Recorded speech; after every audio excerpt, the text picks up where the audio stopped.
안녕하세요. 김원준입니다. 예능정부. 청와대가 예능 프로인 알쓸 신잡을 패러디한 청쓸 신잡으로 홍보방송을 만들어 황교안 씨가 진행하는 정권 홍보를 이런 식으로 하는 현 정부를 조선일보가 비공에 쓴 기사 제목입니다. 예능을 패러디하고 방송인이 출연해 청와대가 직접 홍보하는 방식이 과하다. 이렇게 느낄 자유 있죠. 그래서 예능 정부라고 한마디 하는 거 자체는 얼마든지 그럴 수 있습니다.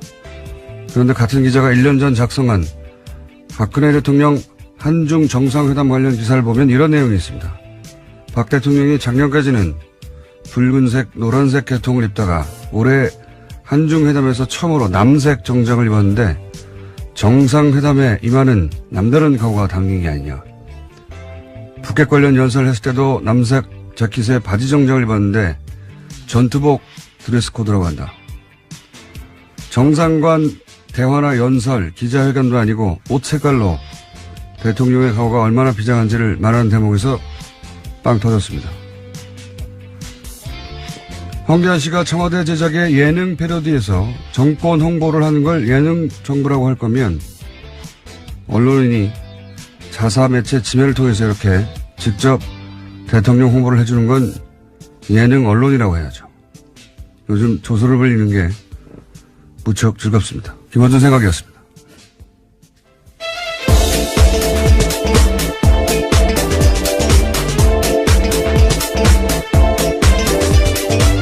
시사인의 김은지입니다. 제가 황교 아니라고 했네요. 네, 황교익 선생님이십니다. 죄송합니다, 황교익 선생님. 다 말하고 보니까 생각이 났어요. 네. 나중에 오프닝을 새로 하겠습니다. 박근혜 대통령 패션 얘기 이런 거 정말 언론들이 많이 써줬거든요. 예. 만다린 컬러라고 하나요?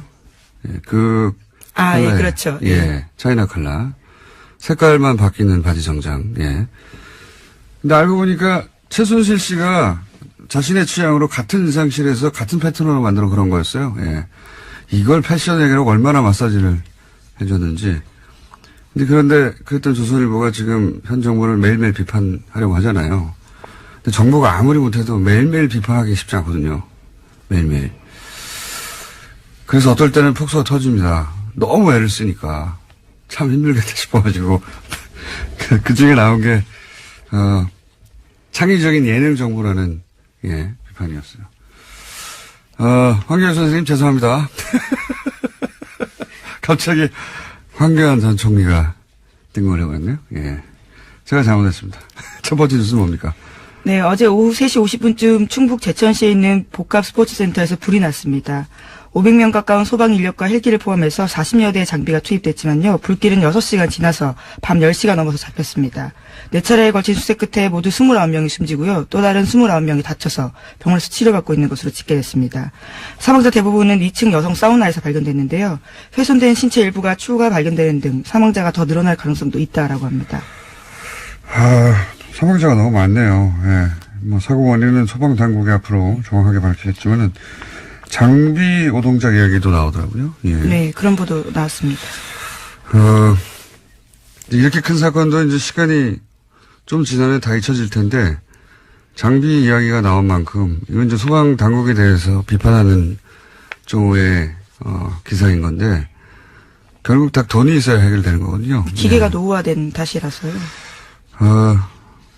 예산 문제, 소방과 관련한 예산 문제 지난 이번 예산 때도 문제가 됐었는데, 시간이 지나서 이 사건은 또 잊혀지겠지만, 꼭 이 예산 문제는 다시 거론됐으면 좋겠습니다. 네. 장비를 바꾸려면 돈이 있어야 되죠. 자, 다음 뉴스는요. 네, 검찰이 군 내부 자체 수사기관에 맡겼던 사이버 댓글부대 수사를 조사에 나섰습니다. 국군 기무사령부의 국방부 댓글조사 TF 감청 논란 계기로요, 조사에 들어갔다라는 건데요. 검찰 관계자는 군 관계자를 참고인으로 조사 진행한 부분이 있고 추가로 조사할 수도 있다라고 밝혔습니다. 덧붙여서 국방부 TF에서 하고 있는 것과 별도로 진행하고 있는 부분이 있다라고도 밝혔는데요. 기무사의 조사 TF 감청 사실이 드러나면서 검찰의 군 댓글부대 수사는 활기를 되찾고 있다라는 겁니다. 아니, 굉장히 잘하는 거죠. 예. 군이 군을 수사해서 군이 자체적으로 덮어버린 사건이나 축소해버린 사건의 역사는 정말 길어요. 정말 많은데, 그럴 때마다 이제 군의 특수성을 항상 얘기해왔죠. 근데 이 사건은 군의 특수성 때문에 일어난 일이 아니에요. 애초부터. 이건 거꾸로 그 군의 특수성을 굉장히 이제 폐쇄적이고, 예. 군 내부에서 대부분의 일들을 처리하는 자체적으로 그 특성을 이용했죠. 그래서 일반 수사로 할 수 없다는 점을 이용해서 군대 내에 정치적 댓글 알바 부서를 설치를 해버린 거 아닙니까? 모르게. 예. 군이 정치에 개입하는 걸 구태타라고 해요. 이건 그에 준하게 수사를 해야 수사를 해야 되는 것이고, 더군다나 이제 그 감청이 아니죠. 이건 도청이에요, 도청. 예. 자신들을 수사하는 TF를 도청을 해버린 거 아닙니까? 네, 그 수사 계획들을 미리 알고 있었다라는 겁니다. 압수수색의 의미가 예. 없도록요. 이거는 그래서 처음부터 다시 해야 된다고 제가 어제 말씀드렸는데, 검찰이 직접 나서서 군을 수사하는 게 굉장히 이례적이죠. 예, 이례적인데, 이건 그렇게 해야 되는 사건이 됐어요. 예. 군이 이때까지 하듯이 그렇게 자체적으로 덮어버리고 한 거니까. 네, 지금까지는 전역한 사람들을 검찰이 하고요. 현역 군인들은 군 내부 국방부 TF에서 공조수사했다라고 하는데요. 그렇게 하지 않겠다라는 겁니다. 그러니까 좀 민간인만 했었던 건데, 이제 전역을 해서. 좀 그럴 일이 아닌 게 된 거죠. 예, 맡겨둘 수가 없다. 예. 혹 때려다가 혹 크게 붙였다고 생각이 듭니다. 이건 뭐, 당연히 이렇게 해야 되는 거고 봅니다. 다음 뉴스는요. 네, 뉴스공장 청취자라면 플란다스에게에 대해서는 다들 아실 겁니다. 다스 주식 모금 운동인데요. 이 플란다스에게가 어제 150억 모금을 돌파했다라고 합니다. 모금에 참여한 인원은 3만 6천여 명인데요. 국민재산 되찾기 운동본부는 이 돈으로 자산관리공사가 매각하는 다스 주식 1만 주, 그러니까 3%가 넘는 것을 살 계획이라고 합니다. 3부에서 개주가 직접 나와 설명하긴 할 텐데, 어제 150억을 드디어 목표액을 달성했다는 걸 돈은 뉴스공장에서 모이고 보고는 JTBC에 가서 배신자. 뭐 이런 일이 한두 번 아니긴 합니다만, 좋은 일이니까 널리 알려주면 좋긴 합니다만, 이 기쁜 소식을 여기서 시작하고 여기서 다 모았는데 거기 가서 보고하면 우리는 어떡합니까? 알고 총장님 두고 봅시다. 3부에서. 자, 다음 뉴스는요. 네, 공정거래위원회가 2년 만에 순환출자 가이드라인을 바꿨습니다. 2015년 12월에 제정된 가이드라인인데요. 삼성 로비의 영향을 받아서 만들어졌다라는 사실이 뒤늦게 드러나서 이에 따른 조치를 한 겁니다. 공정위는 이 가이드라인을 소급 적용해서 2015년 합병 과정에서 삼성 SDI가 확보한 통합 삼성물산의 주식 404만 주를 추가로 처분해야 한다, 이렇게 요구했습니다. 이거 굉장히 중요한 뉴스인데 해설을 좀 해야 될 것 같아요. 네, 이게 주시한 뉴스입니다. 이게 이제 이런 뉴스는 경제면에 있고 복잡해가지고 의미 전달이 잘 안 되는데 매우 중요한 결정입니다. 이게 순환 출자 얘기는 많이 나왔잖아요. 그러니까 재벌 총수가 뭐 자신의 주식은 별로 없는데 지주회사 껴낀 하나 회사의 주식만 가지고 나머지를 순환 출자해가지고 전체를 지배하는 구조를 그렇죠. 만드는 뭐 예를 들어서 거죠. 삼성물산이 삼성전자를 지배하고 삼성전자가 삼성 SDI를 지배하고 뭐 이런 식으로. 그래서 순환 고리를 만드는, 여기에 대해서 이제 우리가 규정이 있어요. 이런 순환 출자를 못하게 하는 규정이 있는데 이게 뭐하고 관련돼 있냐면 최순실 게이트하고 관련이 있습니다. 최순실 게이트 당시 우리가 다 알듯이 이제 삼성물산과 그리고 제일모직이 합병을 했잖아요. 그때 이번에 이재용 재판 판결문을 보면 삼성의 미전실 유명한 지금 말을 최순실 정규랑 말 지원을 했다고. 네, 장충기 차장도 거기서 소개했습니다. 거기 판결문을 보면 거기서 로비를 해서 공정위의 방침을 바꿨다는 거거든요. 실제로 다른 방침이 있었는데 그걸 로비를 해서 바꿨다는 겁니다. 바꾼 내용이 뭐냐면 이렇게 이제 순환 출차를 하는 가운데 삼성물산과 제일모직이 합병을 했잖아요. 훨씬 큰 회사가 됐지 않습니까? 그러니까 2015년에 공정위는 뭐라고 했냐면 이거는 강화됐다. 기존에 이렇게 고리가 있었는데 그 고리가 더 튼튼하게 강화됐기 때문에, 강화된 만큼을 덜어내라. 그렇게 별로 문제가 없는 것 같잖아요? 이렇게 보면. 근데 그 가이드라인 자체가 삼성이 로비를 해서 그렇게 했다는 거예요. 그럼 원래 어떻게 써야 되느냐? 원래는 새로 생긴 거로 봐야 된다는 겁니다. 고리가 원래 요렇게 동그랗게 만들어져 있었다면 그 고리가 하나 삐쭉 따로 하나 생겼다. 그래서 총수의 지배 원한 여기서는 이제 이재용 부회장이 삼성을 더욱 이 순환고리로 효율적으로 지배할 수 있도록 만들어줬다. 새로 고리가 생긴 거다. 이렇게 봐야 되는데 그러면 새로 생긴 고리만큼 다 털어야 되거든요. 주식을 다 털어야 되는데 2015년에는 강화됐다고 보고 강화된 부분만 털은 거예요. 그러니까 가이드라인을 다시 애초에 그랬어야 하는 그 가이드라인대로 바꾸면 이제는 주식을 한참 더 많이 팔아야 되는 겁니다. 네, 그래서 공정위가 삼성 쪽에다가 주식 처분할 수 있도록 예규 만들어진 지 6개월 동안의 유예기간 주겠다라고 밝혔는데요. 삼성 쪽에서는 공정위 가이드라인 파악해서 공식 입장 내놓겠다라고 하고 있습니다. 그러니까 이제 총수의 지배력을 강화시키기 위해서 로비를 했고 이건 1심 판결문에 나온 겁니다. 그래서 실제로 공정위 방침이 바뀌었는데 이것을 2년 후에 다시 새로 고리가 만들어지는 거니까 그 주식을 다 털어라. 이렇게 해서 총수의 지배력을 약화시키는 걸로 다시 원상복구.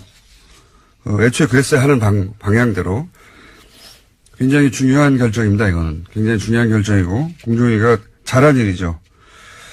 해설이 그렇게 많지 않아서 좀 길게 설명을 했습니다. 자, 다음 뉴스는요. 네, 황교안 전 국무총리가 2018년 자랑스러운 성균관인에 선정됐다라고 하는데요. 이에 대해서 반대하는 서명운동 참여자가 3,500명을 넘었습니다. 오늘 아침 경향신문에는 반대 광고까지 실렸는데요. 이들은 수천 명의 동문이 황교안 동문에게 제기하는 의혹과 자중하라는 요청에도 황 동문은 SNS를 통해서 오히려 거짓 뉴스라고 매도하고 있다면서 이러한 태도에 선정에 반대하는 동문들이 더 많이 참여하게 됐다라고 비판하고 있습니다. 여기서 황교안 씨가 나오는데 제가 오프닝 잘못해서 굉장히 재밌는 뉴스입니다. 이게 대학 동문회가 학교가 제정한 상을 반대한다고 신문 광고를 냈다. 이건 처음 보는 일이에요. 근데 황교안 전 총리가 자랑스럽다고 생각하는 성대 동문들도 있을 수 있잖아요. 네. 그래서 제가 제안을 하나 할까 합니다. 뭐냐면 찬성 반대 서로 연대 서명 대결을 벌이는 거예요. 그래서 연대 서명 숫자가 더 많은 쪽에서 새로 성균인상을 선정하는 것으로, 예. 반대 연대 서명 하시는 분들이 먼저 시작해서 광고까지 냈으니까, 이 공개 배틀을 하는 거죠. 찬성하는 분들도 연대 서명을 해라. 만약 하지 않으면 찬성은 없는 걸로 알고, 동문들이 우리가 자체적으로 성균인상을 선정해서 신문에 발표하겠다. 이런 배틀 어떻습니까? 성대 동문 여러분, 예. 신문 광고까지 냈다고 하니까 제가 굉장히 재밌을 것 같은데. 적극적으로 한번 해보시죠. 자, 다음 뉴스는요. 네, 국민의당이 어제 당무위원회를 열어서요. 통합반대와 통합 찬반과 대표직 재신임을 묻는 전당원 투표를 실시하기로 의결했습니다. 안철수 대표가 이 자리에 참석했는데요. 여기에서 전당원 투표에서 재신임 받으면 바른정당과의 통합 절차를 새해 초부터 시작하겠다라고 밝혔습니다.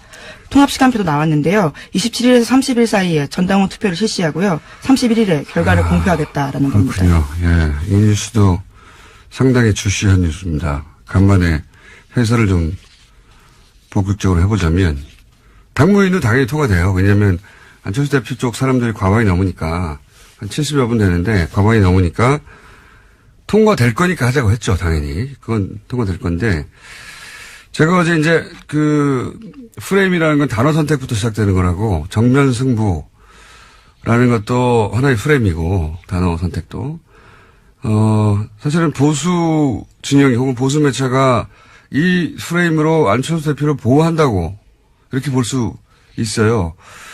왜냐하면 극명한 비교가 사실은 안철수 대표가 민주당에 있던 시절 거의 비슷하게 문재인 당시 대표가 이 재신임 걸고 투표하자고 했었거든요. 그때 보수 언론의 보도를 찾아보시면 제목이 문재인 정면 승부 아니에요. 문재인 파국, 문재인 극렬 반대, 문재인 투표 강행, 문재인 모두 등 돌려, 억지, 고집, 이런 제목을 보도하거든요. 그러니까, 만약에 안철수 대표가 아니었으면, 대표가 혼자 기자회견하고 자신의 당 의총회는 안 나갔잖아요. 예. 그러면 아마 비겁, 도망, 이런 걸로 집중포화 했을 거예요. 그런 표현이 없죠. 예. 승부수라는 표현도 마찬가지인 것이, 이건 승부수가 아니라 전당원 투표. 묘수라고 할 수 있을지 모르겠습니다만, 상대 쪽에서 꼼수라고 해도 할 말이 없는 거거든요. 왜냐하면 합당은 전당대회로 하거든요. 그 전당대회 때 한번 투표하면 돼요. 네, 현재 반대파 의원들이 당무의 의결 정당성 문제 삼으면서 투표 거부 운동 선언했습니다. 그 뜻대로 될지는 모르겠는데, 전당대회로 하면 되는 것을 전당원 투표라는 절차를 한번 중간에 더 넣은 거죠. 왜냐하면, 원외, 당내에서는 반대하는 의원들이 다수지만, 원외에 있는 위원장들, 특히 호남 위에 지역에서는 국민의당 지지율이 지금 한 4, 5%밖에 안 되잖아요. 그러니까 지방선거에서 기초의원 한 명이라도 당선시키기가 어렵습니다. 그러니까 뭔가 지금 상황을 합당이라도 해서 바꿔가야 되거든요. 그러니 전당원 투표를 하면 합당 우세 의견이 나올 수가 있어요. 그러니까 하자고 하는 거고. 그래서 중간에 이런 절차를 하나 끼워넣어서 당원들이 합당하라고 하니까 전당대회도 합당하는 게 마땅하다. 이런 여론의 힘을 얻고 싶은 것이고 보수 매체도 이제 두고 보세요. 그런 뉘앙스로 보도를 할 겁니다. 왜냐하면 지금 보수는 보수 재편 없이 정권 창출이 어렵다. 이 공감대가 있어요. 사실이고 그것이. 근데 이제 안철수 대표는 그 재편 과정에서 본인이 적자가 될 수 있다고 생각을 하는 거죠. 이거는 이제 이 열차는 안철수 대표가 혼자서 만들고 혼자서 출발시키고 혼자서 안정할 수가 없는 거예요. 당연히 보수 재편을 하려면 보수 지역에서 손을 잡아줘야 되는 것이고, 예. 작년 초부터 제가 줄기차게 얘기했던 것이 이제 안철수 대표가 새누리당과 어떤 방식으로든 연대하게 될 것이라고 얘기했었는데, 여튼 이 열차의 승차를 보수 진영에서는 혹은 보수 매체에서는 지지할 것이다. 안철수 대표는 그걸 알고 있으니까 이렇게 가는 것이고. 사실 통합도 아니죠. 예. 이거는 당내 의원들 절반 이상이 반대하는데 통합이라는 단어를 쓸 수가 없죠. 이건 합당인데, 이렇게 합당하는 경우는 우리 정치사에 없었어요. 과거 3당 합당. 이것도 당내 의원들은 대부분 찬성을 했죠. 예. 거기 반대하던 노무현 전 대통령이 유명한 이의 있습니다. 이런 사진도 있지 않습니까? 결국 이제 소수가 반대하고 탈당했지만 대부분 찬성해서 3당 합당이 된 거거든요. 근데 이건 대부분 반대하잖아요. 단어 선택부터 프레임이 우호적인 거죠. 예. 남은 변수는 이제 합당 반대파의 실력. 합당 반대파 의원들도 만만치는 않으니까. 이 반대파에 대해서는 안철수 대표가 기자회견에서 얘기를 했죠. 구태 정치, 기득권 정치. 예. 김대중 정신 이야기하면서. 당연히 호남 의원들 얘기하는 건데. 기자회견에서 가장 중요한 문구는 사실 이거죠. 예. 왜냐하면 이 문구는 이 보수 진영, 보수 유권자들이 정서적으로 받아들일 수 없는 분들이 있거든요. 몇몇 호남 의원들 중에 박지원 전 대표 같은. 그 보수에게 받아들라는 구애죠. 이 문구는. 예. 자신을 대통령 후보로 만들어준 호남 의원들을 보수의 재단에 재물로 바치는 겁니다. 예. 본질은 그거라고 보는데. 이 사건은 아주 우리 정치 지형 전체에 영향을 줄 사안이라, 예. 좀 길게 해설을 해봤고요. 자, 다음 순 뭡니까? 한두 개 정도 할 수 있겠습니다. 네, 자유한국당 지도부가 내용을 겪고 있습니다. 홍준표 대표가 인적 청산에 반발하는 류여의 최고위원을 주막집 주모로 빗대자 류 최고위원은 낯을 드셨냐라고 들이박았는데요. 류 최고위원은 페이스북에다가 이렇게 썼습니다. 여성 비하에 남성 우월주의에 빠진 홍마초, 지금도 대지 발정제 갖고 다니시는 건 아니죠? 라고 비난을 했는데요.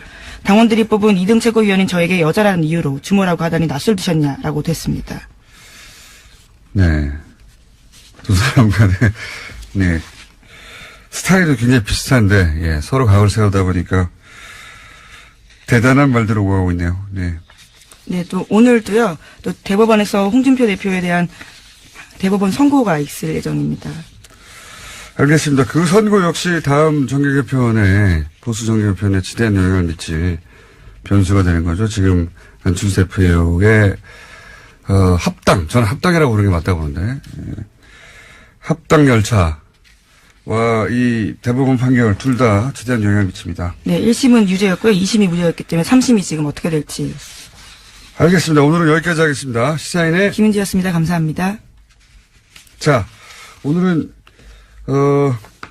이번 주 내내 중국 관련 인터뷰를 하고 있는데 미니를 하나 더 준비했습니다.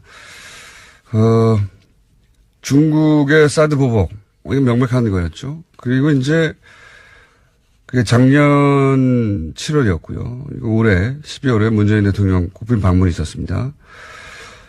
이 방문을 두고 뭐 여러 가지 경제 지표, 뭐 거대 담론으로 얘기할 수 있는데 그게 아니라 현장에서 매일 사업을 하고 있던 분들 이야기를 저희가 한번 짧게나마 들어볼까 합니다. 피부에 와 닿는 이야기. 중국에서 사업하고 계신 김민옥 대표 연결해 보겠습니다. 안녕하십니까? 네, 안녕하십니까? 네. 먼저 중국에서 어떤 사업 하시는지 간단히 소개해 주십시오. 네, 저는 중국 14년째고요. 예. 현재 지금 저희 한국 천안 GPS 코리아에서 개발한 친환경 아동 왕구를 수입해서 중국 총판을 하고 있습니다. 그렇군요. 사업은 잘 되십니까? 네, 감사합니다. 잘 되고 있습니다. 자, 그러면 이제 뭐, 언론에서 여러 가지 말들이 있지만, 직접 사업하시는 분들이 현장에서 느끼는 감은 또 완전히 다를 것 같아서, 이제 작년 7월부터 사드 보복이 있다, 여러 가지 보도가 있었는데, 이게 이제 업종마다 다르고 지역마다 다르긴 합니다만, 직접 겪으신 바는 있으십니까? 이 사드 보복 관련해서? 네, 말씀하신 대로 맞습니다. 중국에서 현재 워낙 민족도 많고 넓기 때문에 지역마다 차이가 좀 있습니다. 저는 사실 영향을 크게 받았다는 쪽은 아니고요. 제가 뭐 간단히 말씀드리면 제가 받은 영향은 저희는 왕구를 가져다가 중국 백화점에 납품을 합니다. 예. 이런 경우에 이제 예전에는 저희가 박스를 쌓아놓으면 박스 밖에 메이드 인 코리아가 적혀 있어요. 예. 사실 중국 사람들은 굉장히 그 외국 제품에 대한 선호도가 높습니다. 그렇기 예. 때문에 예전에는 말이 없었는데 사드가 터진 이후로는 그 제품을 보면 소비자들의 인상도 안 좋고 백화점에 영향이 있다 해서 그거를 그 소비자가 보지 않는 곳에서 다 철수하게 하고 또 저희가 이제 백화점 영업을 합니다. 영업을 할 때 저희는 한국에서 개발한 아동 친환경 제품이라고 광고를 하는데 이런 부분도 아이들의 교육상이나 백화점에 볼 때 악영향이 있으니 허용을 안 하는 경우가 많이 있었죠. 메이드 인 코리아를 안 보이게 해라? 네네, 그렇죠. 아, 그랬군요. 원래는, 오히려 이제 수입품이라서 메이드 인 코리아를 드러내다가 그게 사드 이후로는 네. 그거 고객들이 보면 안 되니까 그러면 박스를 다 제거해달라고 그랬습니까? 그렇죠. 저녁에 이제 고객이 안 없는 상황에서 그걸 다 제거해서 아침에 볼 때는 메이드 인 코리아가 안 보이게 조치를 했죠. 가장 화가 나는 거는 저는 사실 저희 모방 제품이 한 5군데가 생겼어요. 네. 저희 한국말하면 짝퉁이죠. 예. 이 업체가 저희 사드 터지고 나서 이제 저희 카카오톡처럼 왕구하는 여러 사람이 모이는 방이 있는데 거기에 롯데는 한국, 포아트도 한국 이런 거를 써가면서 악용할 때 좀 많이 화가 났었죠. 그리고 이제 그 메이드 인 코리아를 안 보이게 해달라고 하는 이유 중에 하나가 아이들 교육에 좋지 않고 백화점 이미지에 안 좋다고 안 보이게 해달라고 했다는 거죠? 그렇죠. 예, 당시 분위기가 그랬군요. 혹시 뭐 일상 중에, 그러니까 사업은 사업 따라 다르고 지역 따라 다른데, 사장님 직접 겪으신 거는 그런 일이고, 혹시 개인으로 일상생활에 겪은 뭐 불편함이나 이런 건 없으셨습니까? 사드가 처음 이슈화됐을 때는 굉장히 뭐 상해든 베이징이든 대도시든 모두가 다 사실 힘들었었고요. 저 같은 경우는 얘는 한번 한국에서 우보라고 하면 이해가 될 거예요. 여기 띠비따처라고 예. 일반 차를 불러서 이제 술을 먹었을 경우 집에 가는 경우가 있는데요. 제가 그거를 이제 사드 터진 후 이슈화돼서 탔는데 저희 집이 굉장히 멀어요. 한 40km 되는데, 한 20km 정도 갔는데, 갑자기 전화가 왔어요, 한국에서. 그래서 제가, 한국말을 하니까 그 기사가, 공손하게, 정말 미안한데, 지금 현재 나는 한국 사람을 태울 수 있는 마음의 준비가 안 돼 있으니, 내가 돈 안 받을 테니까 여기서 내려달라. 굉장히 정중하게 얘기하더라고요. 그 정중하게 얘기하는 상황에서 저는 내렸습니다. 참. 그 큰 도시에서 불편했다는 건 뭐 어떤 의미입니까? 예를 들어서 뭐 큰 도시에서 물건을 사거나 식당에 가거나 이런 일상을 하는 게 불편하셨나요? 그럼요. 사드 처음에 터졌을 때는 큰 식당에 제가 베이징 출장을 좀 와 있는데 예전에 베이징을 왔었거든요. 친구가 중국 친구가 대형 식당 가기 좀 힘들겠다 이렇게 얘기를 하더라고. 왜 그러냐 그랬더니 좀 위험하다. 그래요. 혹시 가더라도 그러면 중국말로 얘기를 했으면 좋겠다 이렇게 얘기를 하더라고요. 예전에 굉장히 심각했었죠. 그렇군요. 현지에서 느끼는 분위기는 완전히 우리가 느끼는 거하고 다른군요. 아이들 교육에 좋지 그럼요. 않다고 했다를 정도면은 백화점이 이미지가 나쁘다고. 그렇군요. 물론 이제 거기까지는 알겠습니다. 분위기를. 그러면 이제 대통령이 방중을 했습니다. 뭐 며칠 안 됐기 때문에 뭐 그 사이에 무슨 대단한 변화가 있겠나 싶긴 한데 혹시 일상 중에 피부로 체감하는 변화가 있으십니까? 사실 한국 뉴스를 자주 보는데요. 한국 뉴스에서는 이제 사실 여행 유커 때문에 영향이 크다고 생각을 하시는데 사실 여기 분위기는 한 10월 달 정도부터는 사실 사드가 어느 정도 일반 서민들한테는 이슈화가 이제 안 되고 있습니다. 올해 10월부터는. 이전에는 중국 친구들 소위 봉합국면이라고 했던 그 시점이군요. 네네, 거의 지금은 이슈화가 오히려 한국은 굉장히 더 커지는 분위기인데 저희는 이쪽에서는 좀 더 잠잠해지는 분위기입니다. 그렇군요. 그러니까 사드에 대한 이야기를 이제 대중적으로든 중국 언론에서도 점점 안 하고 있다. 그렇군요. 혹시 그러면. 그렇죠. 예. 그럼 이제 그 박스, 메이드 인 코리아 안 떼고 백화점에 제품 반입이 가능해졌습니까? 그럼요.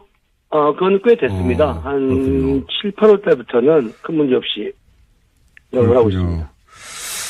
알겠습니다. 저희가 앞으로 계속해서 몇 차례 더 피부로 느끼는 변화가 뭔지 한번 짚어보려고 하는데 오늘은 중국 상해에서 지금 사업을 하시는 거죠? 네, 맞습니다. 네, 중국 상해에서 완구 사업을 하고 계시는 김인옥 대표 만나봤습니다. 감사합니다. 네, 감사합니다.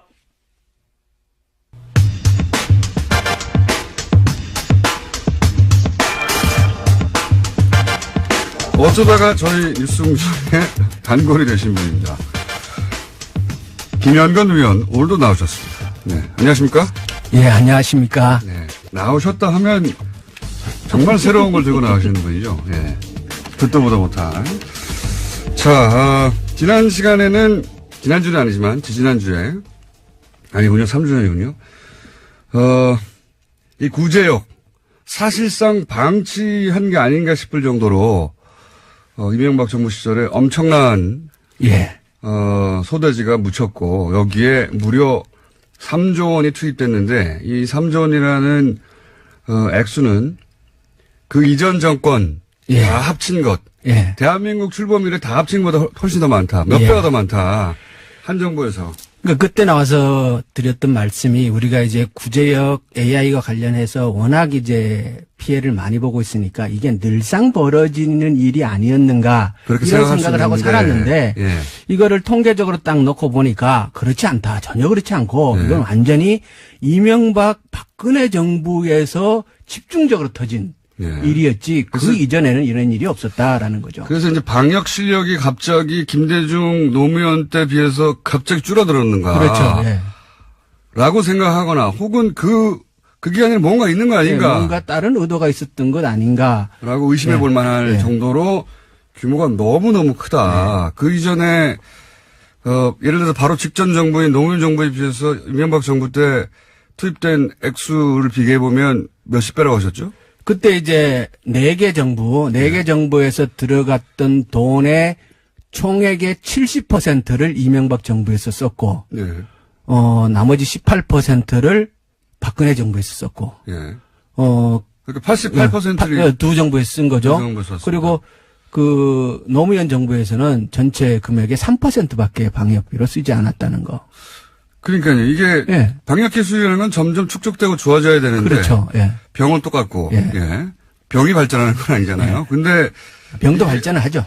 물론 바이러스가 하겠지만 진화하니까. 예, 진화하겠지만 이거는 똑같은 구제였잖아요. 근데 이게 3% 정도 비용을 쓰던 것을 예. 이게 70% 이상 한 정부가 단독으로 다 쓴다는 게 이게 기술 부족만으로 해결할 수 있는 것인가, 이게 해명이 되는 것인가. 이래서 이제 그 이후로 무슨 일이 있었냐 살펴봤더니 미국 쇠고기가 엄청나게 예.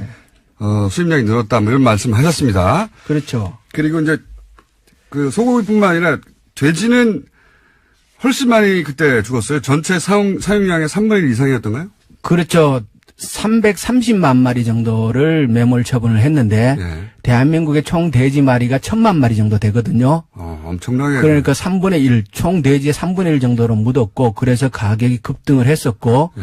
엄청난 이제 국민들이 피해를 본 건데 그때 그래서 이제 지난 시간에는 주로 이제 한우 얘기를 했다면 이번에 이제 돼지 얘기로 해보시려고 하는 거죠. 예. 예. 돼지 이야기인데 제가 이제 지난 시간에 말씀하시는 방송을 듣고 돼지 쪽에 뭐가 있을 것이다. 그렇죠. 예, 돼지 주식 시장하고 선물 시장을 한번 보시라고 제가 말씀을 드렸어요, 그때. 그때 이제 공장장님이 이건 분명히 누가 해먹은 거다. 이렇게 얘기를 하셨고. 방송 끝나고 나서. 예. 그러니까 이게 선물 시장을 한번 보는 게 어떻겠냐. 제가 이렇게 그랬죠. 네. 말씀을 하셨어요. 그래서 제가 그랬죠. 그게 무슨 말이 되냐고. 그걸 갖고 어떻게, 그 기획이 된 가능하냐. 이렇게 그렇죠. 제가 얘기를 왜냐하면 했는데. 그때 돼지 선물이 있었어요. 그런데 진짜 돼지 선물이 있었더라고요.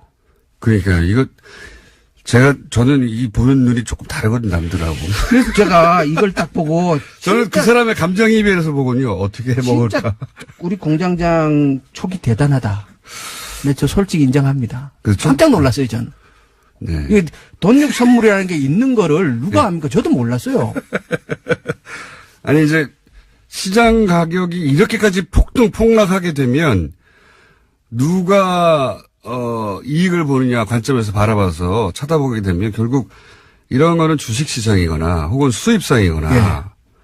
근데 돼지 선물이 있었거든요. 그 이명박 대통령 기간에만 있었어요, 이게. 돼지 선물이. 그러니까 선물 시장의 선물. MB가 선물로 말하는 겁니다. 2008년도에 취임을 하잖아요. 취임하고 나서 정확하게 4개월 뒤인 2008년 7월 달에 돈육 선물 시장을 선물을 상장을 시킵니다. 거래소에. 맞습니다. 그전에는 이게 전혀 없었고요. 예. 우리 축산하는 사람들도 거의 모르는 사실이죠. 그리고 그런데 이명박 정부 말기에 없어져요. 예, 거래량이 2012년 없어서. 이후에 예. 거래도 전혀 없고 사실상 폐장이 됩니다. 맞습니다. 그래서 이게 폐장이 된 거냐라고 물어봤더니 그렇지는 않고 사실상 회장이 예. 거래가 없으니까. 예. 근데 이렇게 누군가가 폭삭 망할 때 누군가는 반드시 돈을 버는 사람이 생기고 그 누군가는 반드시 돈을 버는 사람이 우연히 벌 수도 있지만 이런 기회를 만들어내서 스스로 돈 벌 수도 있거든요. 돈 장사꾼들은. 그래서 제가 한번 자세히 들여다보시라고. 자, 그러면 좀 설명해 주십시오. 예.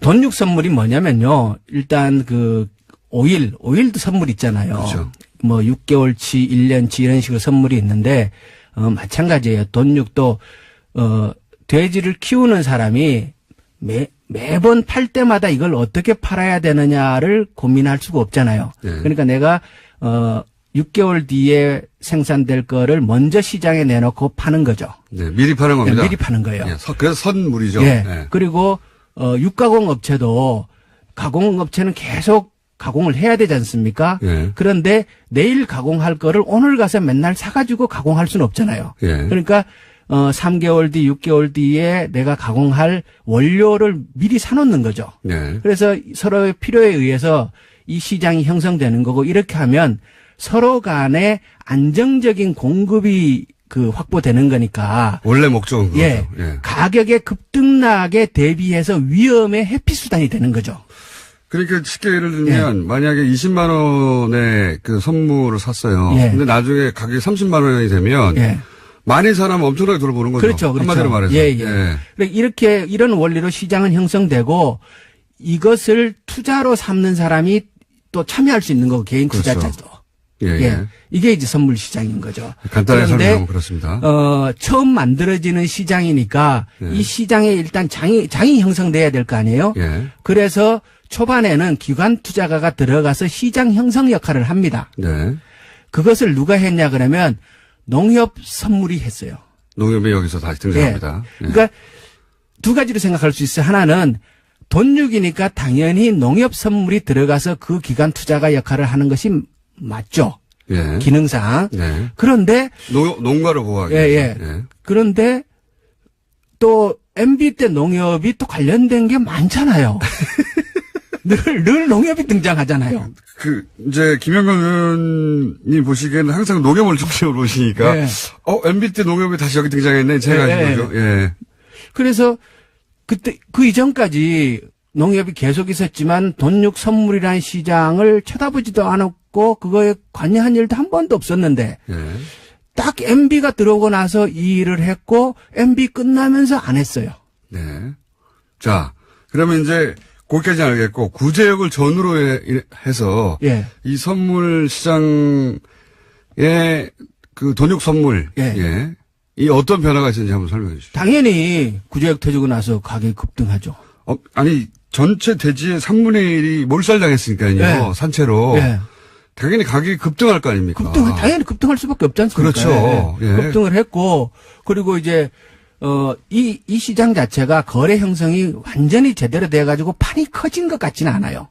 네. 농협이 들어가서 무지 노력을 했는데 시장 형성을 원하는 만큼 제대로 시키지는 못한 것 같지만 생각만큼 커지지는 않았지만 그렇지만 가격의 급등 현상은 분명히 있었고 예. 이 과정에서 이익을 실현하고자 했다면 충분히 이익 실현은 가능했을 것이다라고 보는 거죠. 그리고 실제 이익 실현한 사람도 있죠. 있죠. 우리가 누군지 모릅니다. 예, 그건 몰라요. 근데 네. 분명히 선물 시장이라는 거는 이익을 목적으로 그것도 투기적인 이익을 상대적으로 목적으로 하는 사람들이 들어가잖아요. 원래 그러니까 선물이 도박에 가깝죠. 예, 도박에 가깝잖아요. 6개월 후를 누가 합니까? 예. 1년 후를.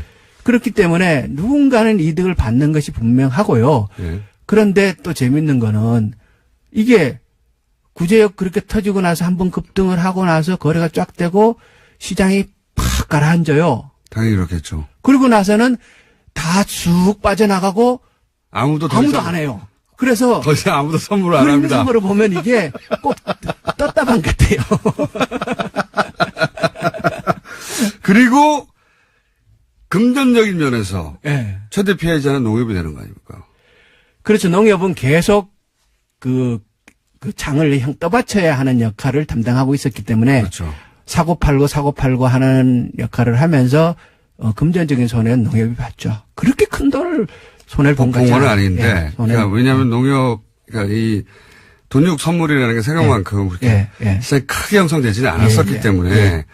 근데 농협이 들어갔고 최초로 돈육이 선물이 올라갔고 그리고 구지역에 빵 터지고 요약하자면 그 시장 참여자들 중에 일부는 큰 돈을 벌었고 일부는 분명히 돈을 벌었죠. 그리고 그 돈 벌어간 사람들은 사실은 농협이 조성한 시장, 그렇죠. 농협이 되어준 돈으로 벌었다고 봐도 좋을 그런 구조인 겁니다. 구조가. 그러니까 시기적으로도 아주 우연히 일치하고 그리고 그림으로 보면은 우연하겠죠. 그림으로 보면 진짜 이거 완전 떴다방이에요. 기획부동산에 의한 떴다방. 처럼 보이는. 처럼 그 모양새가 딱 형성되고 그리고 나서 그 이후엔 전혀 아무도 거래도 하지 않고 쳐다보지도 않고 있는 거예요. 물론 뭐 이 시장 참여자들은 우리가 구제역이 발생할 줄 어떻게 알았겠냐. 선물을 돈육을 통해서 이제 시장 가격 안정화를 도모했는데 잘 안 됐다. 그래서 어쩔 수 없이 사실상 상장 폐지가 된 것과 마찬가지 상황이 된 거지. 뭐 기획이 아니다라고 말하겠지요. 그럴 수도 있습니다. 그럴 수도 있고요. 그럴 수도 있는데 타이밍상 너무 이상하다. 매우 그리고 또 한 가지 제가 그 시점에 주식. 그렇죠. 구제역 관련해서 틀림없이 주식으로 이득을 본 사람들이 존재할 것이고 그 사람들은 이 구제역에 발생하기 이전에 그 주식을 그러니까 매집했냐 그걸- 아니냐를 따져보시면 알 수 있을 거라고 제가. 제가 이거 들여다보면서 예. 진짜 이 공장장님 생각을 많이 했는데요. 이 동물적인 감각이 있는 것 같아요. 그러니까 이명박 이게- 대통령을 오래 연구하다 보면은 이 구제역 관련주라는 말이 만들어진 게 이때예요. 네. 예, 그때 이제 구제역 그런 얘기가 이제 만들어졌는데 제가 이제 구제역 관련주와 관련된 주식들의 변화를 살펴봤더니 특이한 점이 있어요. 몇 개 종목에서 네. 구제역이 발생하기 이전에 이제 주식의 가격의 등락은 구제역이 발생해갖고 본격적으로 문제가 될 때 막 치고 오릅니다. 그럼 너무 당연합니다. 그건 너무 당연한 거예요. 사건이 발생했으면 예, 예. 이익을 보는 주식들이 예, 올라가죠. 사람들이 관심이 생기고 네, 그럼 맞습니다. 당연히 그 돈을 이득을 얻기 위해서 막 사고 팔고 할 거란 말이에요. 예. 하는데 구제역이 발생하기 한 6개월 전부터 그 몇 개의 종목에서 이상하게 가격 등락은 없는데 거래량이 이미 늘고 있는 종목들이 있었다는 거예요. 제가 말씀드린 게 그겁니다. 이거는 좀 이상해요. 이거는. 구제역이 발생한 이후에 주가의 등락을 보지 마시고 네. 구제역이 발생하기 이전에 네. 그 등락할 주가, 그러니까 올라갈 주가를 사전에 매집한 아이들 죄송합니다. 사전에 매입한 흐름이 있을 것이다. 그걸 찾아보시면 누가 관련이 있는지 알 수가 있더라. 그러니까 주로 이제 구제역 관련주라는 그 회사들이 예. 그 수입육 이렇게 업체들 예. 대형 업체 그 업체나 백신 관련 그렇죠. 업체들, 당연히 백신 가격이 올라가고 그리고 구제역이 발생하면 상대적으로 그 소비가 늘어날 닭고기 예. 이런 쪽이 이제 혜택을 받죠. 예, 그렇죠. 특히 그래프나 이렇게 보면은 가장 상대적으로 혜택을 본 쪽은 닭고기 쪽이에요. 네. 예. 돼지고기가 너무 비싸지고 예. 대체고기로 닭고기가 나오고 예. 뭐 이런 그 구제역 관련주들이 급상승했어요. 예. 당시에. 예. 그런데 그 중에 몇 개의 종목에서 네. 매집해 사전에 조용하게 계속 거래량이 늘어나 있는 현상이 분명히 있어요. 신기하죠. 신기해요. 구제역이 알 걸 어떻게 알고. 둘 중에 하나죠. 엄청난 예지력과 운 예. 아니면 이상한 거죠. 예. 그런 게 있죠. 예. 예, 있어요. 분명히. 그런 흐름이 있습니다. 그런 흐름에 그래서 이제 지난 시간에는 어쩔 수 없는 구제역이 자연재해처럼 발생했고 그것이 이명박 정부 시절에 엄청나게 파묻었는데 실력의 부족인가 참 이상하다. 너무 많다. 네. 근데 이제 그 결과적으로는 어쨌든 누가 의도했든 아니든 그렇게 많이 소가 죽고 한우 농가가 줄어들고 하면서 쇠고기 수입이 엄청 늘었다. 그게 지난 시간이고 이번에는 이제 돼지는 어떤가? 그러니까 이제 역대 정부상 실력의 차이가 참 컸었고 예. 그리고 이게 MB 때 집중적으로 구제역으로 인한 피해가 있었다. 예. 그런데 이것이 혹시라도 의도된 것이 아닌가라는 의심을 말씀을 하셨는 거고. 그러니까 너무 많이 묻은 거 아닌가. 그래서 전혀 아닐 거라는 어찌 인간이 그럴 수가 있겠는가라는 관점에서 강력한 부정을 하면서도 들여다보기는 봤는데 보니까 예. 이게 더 이상해지는 것 같더라고요. 흐름이 있긴 있죠. 뭔가 입증하기는 그냥 어렵습니다. 이게 뭐 추측을 하지 않더라도 팩트만 정리를 해봐도 뭔가 이거 어떻게 알고 이랬지? 네. 예, 그런 점은 분명히 있더라는 사실. 네, 그걸 이제 보고하시러 오신 거죠. 오늘은- 이상한 거 발견했다. 예, 예. 예. 그러면 이런 것도 비교해 주십시오. 실력 부족 탓인가 혹은 뭐 의도적인가를 가눌 때 예. 갑자기 그 방역 실력이 전 정부에서는 높다가 그 다음 정부에서 갑자기 떨어지고 갑자기 올라가고 그럴 수 없지 않습니까? 그러니까 그런데 이제 비교를 단순하게 해 주시면요. 오늘 이제 어젯밤에 조사를 해봤어요. 예. 그러니까 작년 이 시점을 비교해서 작년에 우리가 이제 AI 때문에 참 홍역을 치렀잖아요. 예. 작년 이 시점에 우리가 매몰 처분한 닭수가 1,900만 마리를 묶고 있었더라고요. 작년에. 예. 900만 마리. 그래서 올해는 우리가 몇 마리를 묶고 있는가? 10초밖에 안 남았습니다. 17만 마리를 묻었어요. 닭은 한 마리도 안 묻고 오리만 묻었어요. 그래서 결론. 대통령이 바뀌니까 닭도 행복하다. 김영권 의원이었습니다. 예, 고맙습니다.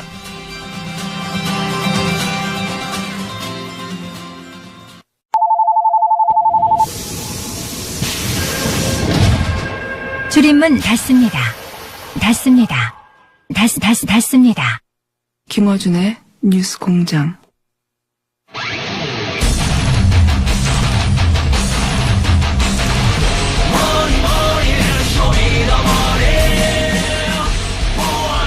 배신자. 아이고, 전 청장님 나오셨습니다. 안녕하십니까. 예, 안녕하십니까. JTBC에 나가시고. 저는 뉴스 공장에서 다 모았는데. 완료 보고를 JTBC에서, 예. 사실 그 뉴스 공장이 모았다는 것을 거기 가서 이야기하려고 그랬습니다. 주인 된 방송에서 할 수 없잖아요. 하지만 그런 내용은 전혀 나오지 않았습니다. 아니, 근데 잘하신 거예요. 왜냐면 저는 그 보면서 무슨 생각을 했냐면, 지금 150억은 마감됐죠. 예. 예. 150억은 마감됐지만 이 150억보다 더 필요할 수도 있잖아요. 그렇습니다. 예. 더 필요할 수도 있기 때문에 최대한 많은 분들에게 이런 일이 있다. 예. 알려두는 것이 굉장히 중요하다고 예. 생각하면서도 배신자라고 제가 속으로. 자, 이제 여기서 시작했으니까 여기서 리포트를 좀 해주십시오. 최종 보고를 현재. 어제 그 오후 2시 50분에 네. 저희들이 마감을 했고요. 플란다스 이게. 네, 그래서 총 그 150억 800만 원이 으로 마감이 150억 됐습니다. 800만 원. 대단합니다. 참여 인원은 그 36,477명. 여기 참여해 주신 분들께 감사의 말씀을 먼저 드립니다. 야, 대단합니다. 이게 청장님하고 저하고 수육 먹다가 시작한 얘기거든요. 그렇습니다. 여름나절, 여름나절에, 이걸 어떻게 막을까, 하다가 사람들과 함께 막자. 예. 이러면서 이제 주식을 우리가 매집해가지고, 너 얼마 드냐고 해서 150억 그래서, 야, 쉽지 않다. 예. 예. 했는데, 이 불과 3주 만에.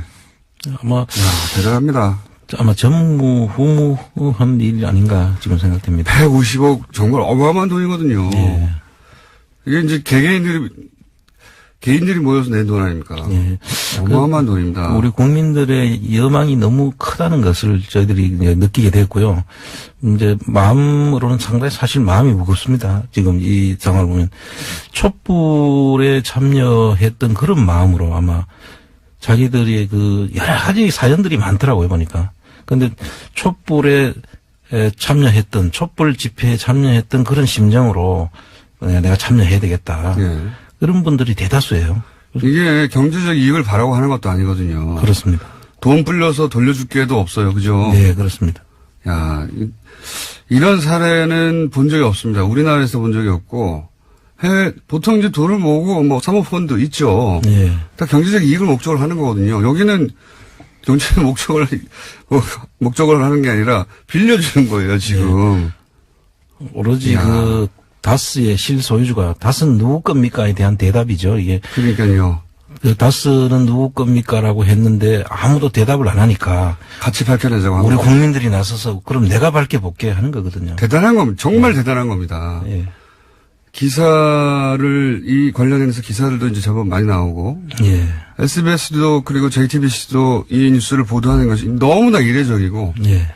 뭐 예를 들어서 어떤 지난 정권의 부패나 어떤 의혹에 대해서 기사를 쓰고 뭐 검찰이 수사하고 하는 것 이외에 국민들이 직접 참여해서 범인 누구야? 예. 나도 참여해서 밝히고 싶어. 이렇게 하는 거거든요. 예. 참여할 기회를 주세요. 이거거든요. 전부 다. 대단한 겁니다, 정말. 두고두고 나중에, 기록이 될 것이고, 예. 청장님은 개주로, 예. 그리고 배신자로 기록되죠. 저는 여기서 모으고, JTBC가, 저희가 이렇게 약간 미완성품을 내놓으면 네. 포장을 쫙 해가지고 고급스럽게 해서 백화점에 빡 내놓습니다. 실제로 어제 가서 이제 제작진을 만났는데요. 내가 뉴스 공장에서 이 일을 했다는 걸 이야기해도 되느냐 그랬더니 해도 된대요. 근데 왜 안 하셨어요? 근데 사실 어제 그 화재 때문에 맞습니다. 정신이 없었어요. 좀 줄어들기도 했을 것이고, 예. 그래서 이야기를 잘 다 못했는데. 변명은 듣고 싶지 않고요. 어쨌든 대단한 일이고, 예, 이건 뭐 저는 해외 토픽감이라고 봅니다. 예. 이제 메시지에서 잘 몰라서 그런 건데, 요 내용을 정확하게 전달하면 이거 해외 토픽감이에요, 정말로. 그렇습니다. 지난 정권의 의혹에 대해서 시민들이 자발적으로 돈을 내서 돈을 빌려가지고 그 주식 일부를 사서 그 의혹을 밝혀보겠다고 나선 거 이런 방식으로 될 줄 누가 알았겠어요. 자, 정말 상상을 못했습니다. 자, 돈은 150억을 모았습니다. 근데 150억에서 마감한 이유가 이제 작년 기준으로 한 5억 정도. 예, 5억이면 아마도 3%는 살 수 있을 것이다. 예, 3%가 이제 만주거든요. 예. 만주를 살려고 저희들이 이제 보니까 작년에 145억이 이제 만주를 살 수 있는 금액이었고 그 기준으로 저희들이 모금을 한 것이고요. 네. 그랬었는데 지금 평가가 이제 1월 한 20일경에 나오겠죠. 상대평가 가지고 한다면서. 예, 요번에 이제 그 국감 때 하도 이게 너무 비싸게 책정해가지고 네. 못 파는 거 아니냐. 네. 이런 질문을 많이 받았기 때문에 그분들이 지금 상당히 긴장을 하고 그 평가를 새롭게 가장 근접한, 현실에 근접한 평가를 하려고 하고 있는 것 같습니다. 그 작년 평가액보다 높거나 낮거나 어떤 경우가 되더라도 반드시 누구나 납득할 만한 기준이 제시되지 않으면 가만히 있지 않을 테니까요, 이제는. 예. 굉장히 신경을 많이 쓰겠죠. 근데 이제 그런 평가를 통해서 145억보다 더 높아질 수도 있지 않습니까? 예. 그럴 경우는 어떻게 합니까?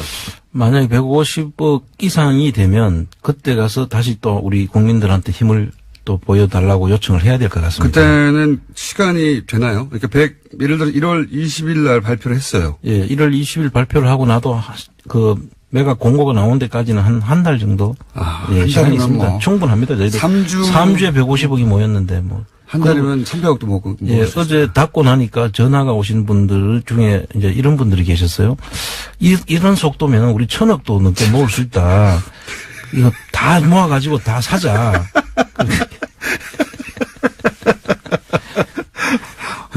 저희보다 더한 분들이 계시네. 예. 1,000억을 모아서. 계속 좀 더 하면 안 되느냐 이런 질문이 빗발치셨습니다. 1월 20일 발표되고 만약에 한 달 후에 매각 공고일이 정해지면 1월 20일 날 발표된 이후로부터는 예. 만약에 액수가 더 필요하다면 더 빠른 속도, 더 많은 액수가 모일 겁니다. 그렇습니다. 예. 그때는 지금보다 훨씬 더 많은 속도로. 지금 그냥 준비하는 단계거든요. 근데 그때는 이제 그 실질적인 타겟이 정해지면 액수가. 국민들 참여 속도가 이보다 훨씬 더 그러니까 높여도 소용없다는 걸 말씀드리고 오히려 높였다가 더 열이 받아가지고 3%가 아니라 6% 사버리겠다고 할 수도 있어요. 네, 예. 그렇습니다. 함부로 행동하지 마십시오. 자, 높을 경우에도 걱정 없다. 예. 네, 지금 저희가 저는 이렇게 빨리 될 줄 몰랐어요. 모일 줄은 알았는데 불과 3주 만에.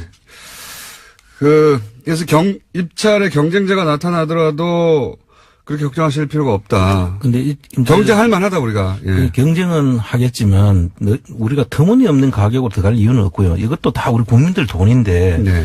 최대한 저희들이 합리적이고 전략을 해서 사야 되지 이걸 무조건 따라가면서 맹추격할 필요는 없습니다. 네, 알겠습니다.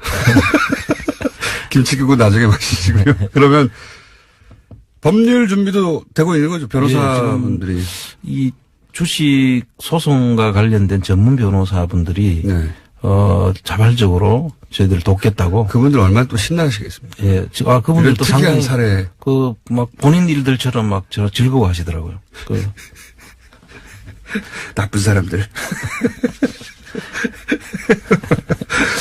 네. 차용증은 어떻게 했습니까? 지난주에 차용증 네, 달라고. 지금 차용증에 대한 아이디어를 지금 구하고 있고요. 예. 여러 가지 아이디어가 나왔는데 처음에 참새로 봉황을 그리는 이야기 네. 나오셨는데 또 가니까 이제 부엉이가 어떠냐. 웬 또 부엉이. 왜 부엉이냐 그랬더니 부엉이가 쥐를 잡는데요.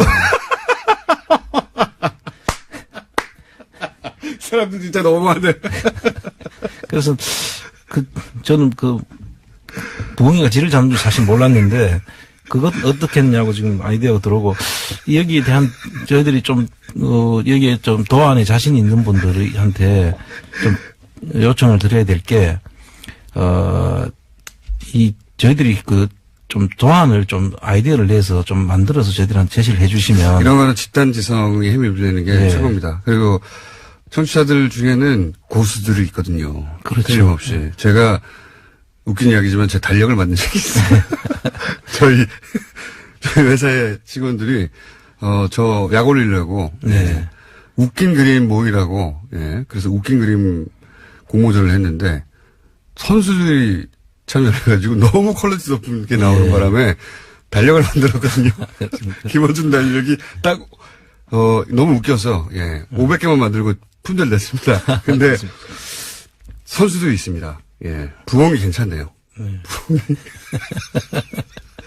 여하간 차용증을 그냥 종이에 신상병수만 적어서 원래 보내려고 하셨는데 그죠? 근데 이제 차용증을 표고에서 걸어두고 싶다고 하는 분들이 많아서 기왕이면 제대로 만들자. 아이디어를 공모하는 바이고 어디로 아이디어 제안을 합니까? 지금 제 홈페이지로 들어와서 좀 해주시면 좋겠고요. 이게 처음에 우리 플랜 다스게 이 장명을 해주신 분이 있지 않습니까? 그것이 뉴스공장에 문자로 보내신 분이죠. 분입니다. 그분의 저희가 연락처를 아마 복원하고 있을 거예요. 아마 그 끝번호가 제가 기억하기로는 2115번이로 기억을 하는데요. 숫자는 정말 대단하네. 그분이 다 기억하시네.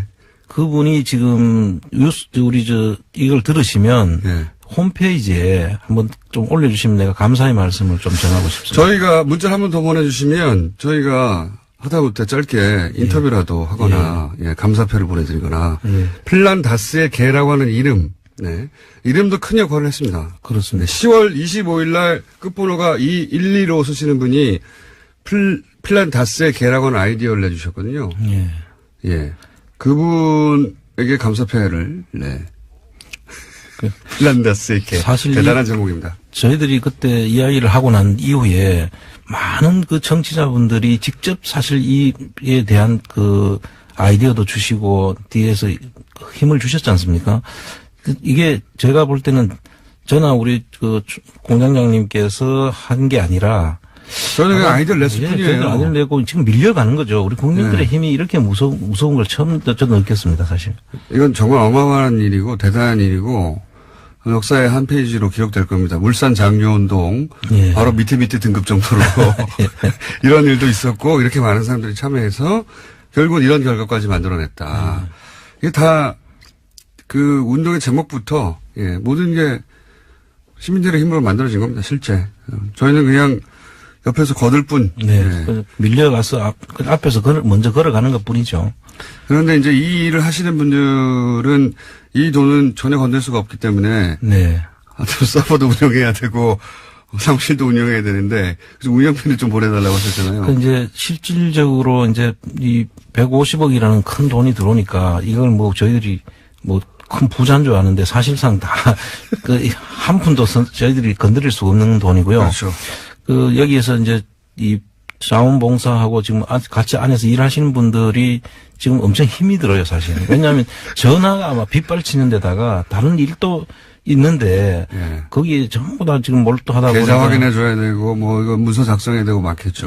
그러고 또 제대로 잘 써주시면 좋은데 이게 좀 잘못된 안 오고 힘내라 이런 거.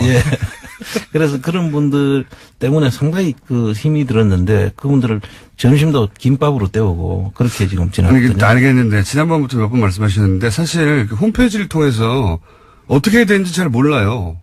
그러니까 처음에 이제 플랜 다스 기회가 이제 끝나면 일단 마감을 했으니까 그 사이에 이제 저희들이 후원을 좀 제대로 좀 후원을 좀 해주시면 회원 가입을 하고 그다음에 서명 운동을 하고 있습니다. 저희들이 특별법을 통과시켜달라는 서명을 하는 거고. 하다못해 1,000원이라도 좋으니. 와서 들어와서 이제 후원 좀 해주십시오. 이거죠. 정기 후원을 해주시면 저희들이 도움이 많이 될 것 같고요. 또 한 가지는 제가 MB 재산을 찾아서라는 제목으로 MB 재산을 찾아서 지금 도곡동 땅부터 시작해서 다스 승계 과정과 BBK까지 연결되는 과정까지를 스토리 펀딩을 지금 하고 있습니다. 다한 카카오에서. 거기도 후원을 그 내용을 보고, 스토리 펀딩에 가입해 주시면 그 자체가 또 저희들이 국민재산 되찾기 운동본부의 재원으로 쓰이게 됩니다. 엄마 찾아 산말리가 아니라 재산 찾아 산말리. 재산 찾아 산말리. 자, 부엉이 준비될 테니까 어떤 도안인지는 모르겠지만 부엉이가 들어간 차용증도 준비가 될 것이고 아마 많이 올 겁니다. 부엉이 도안을 여러 방식으로 활용해서 틀림없이 고급스러운 차용증이 나올 거라고 봅니다. 그리고 이제 이 운영에 나가시는 분들 다 자원봉사자들인데 매우 힘들다. 김밥 먹으면서 자비로 해결하고 있다. 예. 이분들을 일 계속 할 수 있어야 되니까요. 거기 홈페이지에 보면 후원하는 코너가 따로 있다고 합니다. 예, 그렇습니다. 뭐 1,000원이라도 상관없으니. 그리고 MB 자산차다 산만리 네. 예, 또 진행하고 계시고. 예.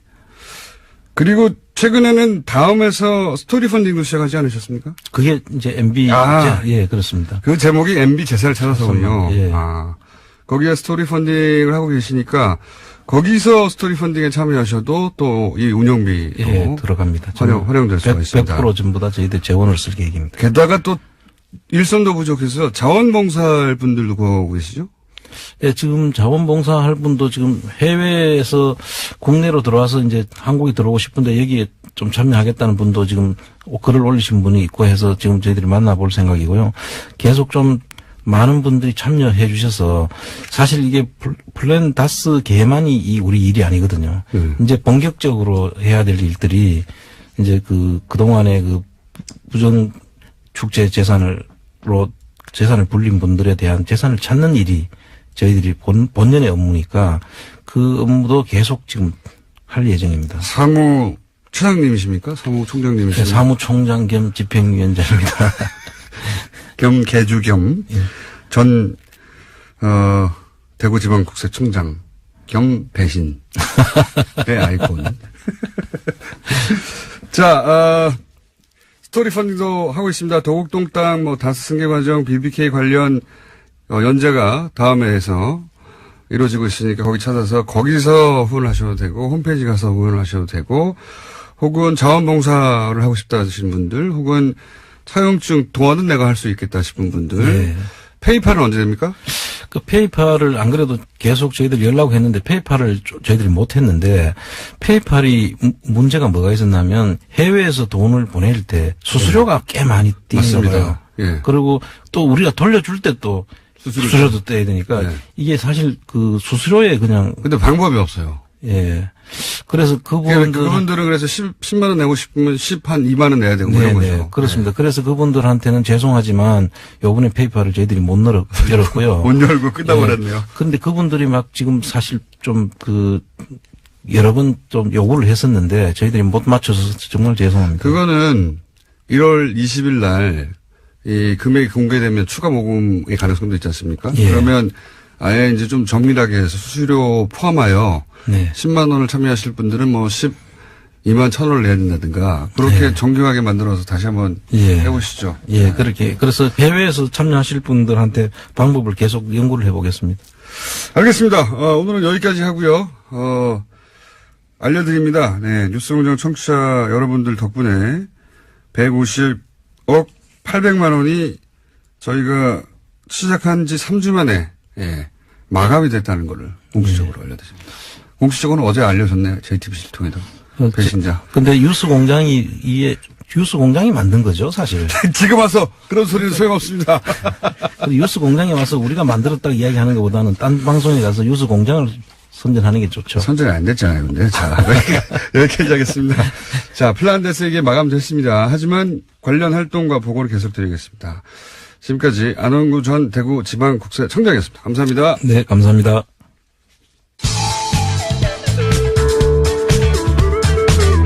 김어준이 바라는 것은 오직 진실과 정의 그리고 국입니다.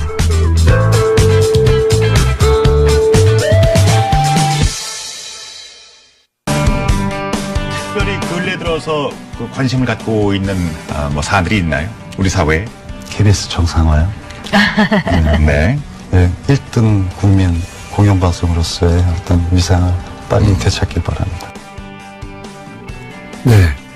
배우 정호성 씨가 KBS 뉴스에 출연해서 돌발적으로 한 이 발언이 화제죠. 예.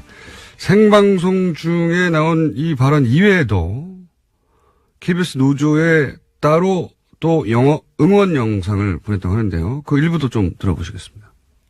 안녕하세요. KBS 새노조 조합원 여러분. 배우 정우성입니다.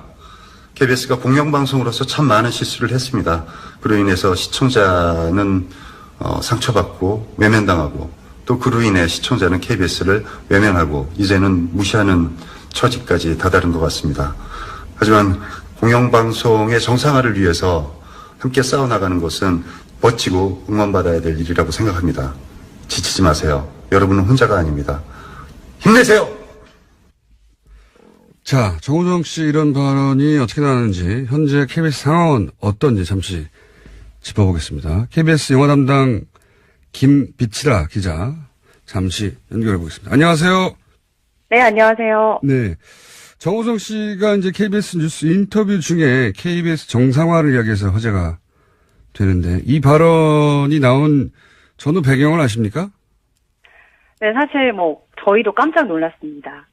그러니까 그 뉴스 출연이 정우성 씨가 친선대사로 있는 유엔 난민기구 얘기를 하는 걸로 오래전에 잡힌 스케줄이었다고 해요. 네. 그래서 그날 정우성 씨가 KBS 안으로 들어왔는데 보도국 스튜디오가 텅 비어 있어서 너무 충격을 받았다. 이렇게 얘기를 하시더라고요. 아마 저희가 비슷한 시간에 밖에서 집회도 하고 있었고 보도국 기자들 책상에 전단지들이 다 붙여져 있었거든요. 파업 중이라는. 그래서 아마 분위기를 더욱 느꼈을 것 같은데. 사전에 부탁을 한 게 아니라는 거죠. 그렇습니다. 그러니까 사실 저희가 몰랐던 게 누군가 부탁을 하지도 않았고 사전에 주제가 논의된 것도 아닌데 스튜디오에 들어가서 생방에 이런 말을 한다는 거 굉장히 용기가 필요한 일이잖아요. 정우성 씨가 이런 생각을 가지고 들어가서 말할 기회가 있으면 해야겠다 하셨는데 요즘 관심을 가지고 있는 주제가 무엇이냐 해서 바로 말씀하셨다고 합니다. 그야말로 정말로 준비된 것이 아니라 그날 현장에 가서 본인이 돌발적으로 그 발언을 하신 거군요. 네, 제가 영화 담당 기자를 하면서 정우성 씨 인터뷰를 했었을 때 느낀 게 발언을 하기 전에 굉장히 신중하게 생각을 한다는 거였거든요. 그래서 개념 배우라는 것도 여러분들도 다 알고 계시겠지만 이런 용기를 내준 덕분에 저희 파업이 좀 길어지고 있어서 다들 힘들어하고 있었는데 아주 큰 힘이 됐죠. 그 정우성 씨 또 다른 영상도 저희가 일부 오늘 좀 전에 이거는 이제 못 보신 분들이 많을 텐데 저희가 그 영상을 받아서 일부 들려드렸는데, 이 영상은 어떻게 만들어진 거 아십니까? 만들어졌는지? 저희가 광화문 광장에서 240시간 동안 조합원들이 이어서 릴레이 발언을 했었습니다. 지금은 마무리가 된 상태인데요. 정우성 씨가 광화문 릴레이 발언을 직접 보셨대요. 그래서 이미 뉴스 출연 전부터 저희를 응원하고 지지하고 있었다고 하더라고요. 그래서 뉴스에서 이제 못다한 이야기를 직접 영상을 찍어서 세노조에 보내겠다 했고 저희가 어제 광장에서 같이 영상을 봤거든요. 네. 정우성 씨가 직접 방문한 것처럼 환호하면서 영상을 봤는데 이후에 직접 또 SNS에 올리시기까지 하셨더라고요. 그래서 그간 좀 파업에 무관심하셨던 일반 분들도 보시고 응원을 많이 해주셔서 또 새로운 힘을 얻고 또 동력을 얻은 기분으로 있습니다. 정우성 씨를 한번 저희가 이제 수공동에서 초대해야 되겠습니다.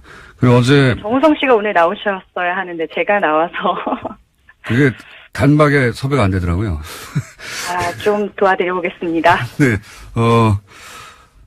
특히 그 영상 보면서 조합원들이 박수 치는 장면도 제가 봤는데, 네. 조합원들 환호성이 굉장히 컸고, 특히 여성 조합원들 환호성은 더 컸던 걸로 제가 기억합니다. 네. 그럴 수밖에 없겠죠. 자, 현재 파업이 며칠째입니까? 오늘로 110일째를 맞았습니다. 길죠. 110일, 예. 네. 제가 파업 전에는 아침 뉴스 준비하느라고 매일 새벽 4시쯤에 출근을 해서 7시 반에 생방송을 들어갔기 때문에 이 아침 시간에 주민분들 출근하시는 거 볼 일도 없었고 인사할 일도 없었어요. 요즘에는 이제 오전에 엘리베이터를 타면 일 그만두셨어요? 물어보셔서 파업 중입니다 하면 MBC에서 일하시구나. KBS 파업은 아예 모르는 거죠, 잘. 예, 맞습니다. 네, 그래서 그럴 때마다 MBC가 부럽더라고요. 파업이 이슈가 되는 게. 그리고 이제 또 정상화가 되니까 더 많이 관심 가져주셔서, 저희가 110일 동안 좀 상대적으로 무관심 속에서 진행을 했었다. 그런데 오늘 이렇게 애청자가 많은 뉴스공장에서 불러주셔서 짧게나마 얘기를 할 수 있어서 좋습니다. 그렇게 오래 또 기다리니까 정우성 씨가 나와서 한마디 해주시고, 이렇게 잭팟이 터졌지 않습니까? 자, 그러면은, KBS 이사진 청문회 상황은 어떤지 한번 짚어볼까요? 지금, 어디까지 와 있습니까? 네, 그러니까 저희 업무 추진비를 사적으로 유용한 강규형 이사에 대해서 원래대로라면 오늘 방통에서 청문회가 열릴 예정이었어요. 그래서 제가 오늘 연결하기도 한 겁니다. 그런데요. 그런데 그저께 예. 자유한국당 의원들이 방통위에 갑자기 항의 방문을 갔더라고요. 그러고 나서 그 뒤에 방통위가 애매모호한 입장을 보이더니 이 오늘로 예정된 일정을 5일 미뤄서 다음 주로 넘어갔거든요. 이렇게 되면 연내 해임 의결이 안 될 수도 있죠. 그래서 저희는 이 감사원으로부터 해임 권고를 받아서 적법하게 진행되는 절차인데 방통위가 KBS 문제를 과연 심각하게 받아들이고 있었던 것인가 큰 의문이 들고 있는 상황이고요. 근데 이렇게 기다린 이상 저희는 이제 고대영 사장이 퇴진할 때까지 그게 뭐 연내가 됐던 연초가 됐던 흔들림 없이 함께 간다는 게 공통된 의견입니다. 그 청문회 이후에는 바로 해임 절차에 들어갈 수 있는 거죠. 청문회가 열리면 적어도. 그렇습니다. 그러니까 방통위 전체회의에서 해임 건의안이 의결이 되면 대통령에게 이제 결정권이 돌아가고요. 예. 그렇게 되면 강규영 이사가 해임된 자리를 이제 구여권과 구야권 이사가 현재와는 다르게 역전이 되기 때문에 그렇게 되면 방송법에 따라서 이사장을 교체하고 고대영 사장을 해임하는 절차로 넘어갈 수가 있죠. 그렇군요. 근데 그게 연내에 완료될 줄 알았는데 자유한국당의 항해 방문으로 이게 연기가 된 상황이다. 그래서 5일 후로 연기됐다. 이런 거죠, 현재. 그렇습니다. 예. 그 업무 추진비 부당 사용의 내용은 그 애견 카페 맞죠? 네, 사실 뭐 최근에 MBC PD수첩에서 그 실제 애견 카페도 많이 찾아가서 보신 분들도 있을 텐데 애견 카페를 방문하고 애견 동호회 회식을 하는 데에 KBS 로고가 크게 박힌 법인카드를 사용을 했고 그러니까 개인적으로 자신이 기르는 강아지를 위해 썼다는 거죠, 사실은. 그렇습니다. 그리고 뭐 방송 보신 분들도 아시겠지만 KBS 법인카드를 강아지를 위해서 사용하는 것에 대해서 그 애견 동호 회원들에게 직접 나는 우리 가족들 몰래 KBS에서 나오는 돈이 있으니까 강아지 키우는 거다. 이렇게까지 이제 공식 발언을 했었고 그래서 또 저희에게 제보가 들어온 그런 사례도 있었고요. 이렇게 사용한 게 벌써 300만 원이 넘습니다. 자, 그 강규영 이사에 대한 해임 권고가 오늘 원래 해임 권고 받아서 이제 청문회가 이루어지기로 했었는데 청문회는 5일 연기된 상태입니다. 그동안 그 KBS 공영방송으로 기능을 제대로 못했다고 하는 시민의 질타가 많이 있었습니다. 여기 대해서 지금 파업을 110일째 이어가고 있는 구성원으로서 시청자들에게 하고 싶은 말 있으십니까? 파업을 하면서 방송의 힘이 참 크구나 이런 걸 느끼고 있습니다. 저희가 밖에 나와서 KBS 문제에 관심 좀 가져주세요라고 외치고 있을 때 저희도 뉴스공장을 포함해서 언론에서 우리 이야기를 다뤄줬으면 네티즌들이 우리에게 관심을 가져줬으면 하는 바람인데 지금까지 도움이 필요하다고 느끼셨던 분들이 저희가 그들의 이야기를 듣지 않았을 때 어떤 심경이었을까 느끼고 있고요. 이제라도 바꾸지 않으면 안 된다라는 절박함으로 파업을 하고 있습니다. 뭐 KBS 안 보면 되지 않느냐, 볼 게 얼마나 많은데라는 분들도 계신데 여러분의 수신료로 만드는 뉴스가 정말 제대로 만들어지면 어떨까 기대를 저버리지 않으셔도 좋고요. 끝까지 포기하지 않아주셨으면 좋겠습니다. 알겠습니다. 여기까지 듣겠습니다. 오늘 말씀 감사합니다. 네, 감사합니다. 네, 지금까지 110일째 파업을 하고 있는 KBS 세노조 소속의 김미치라 KBS 기자였습니다.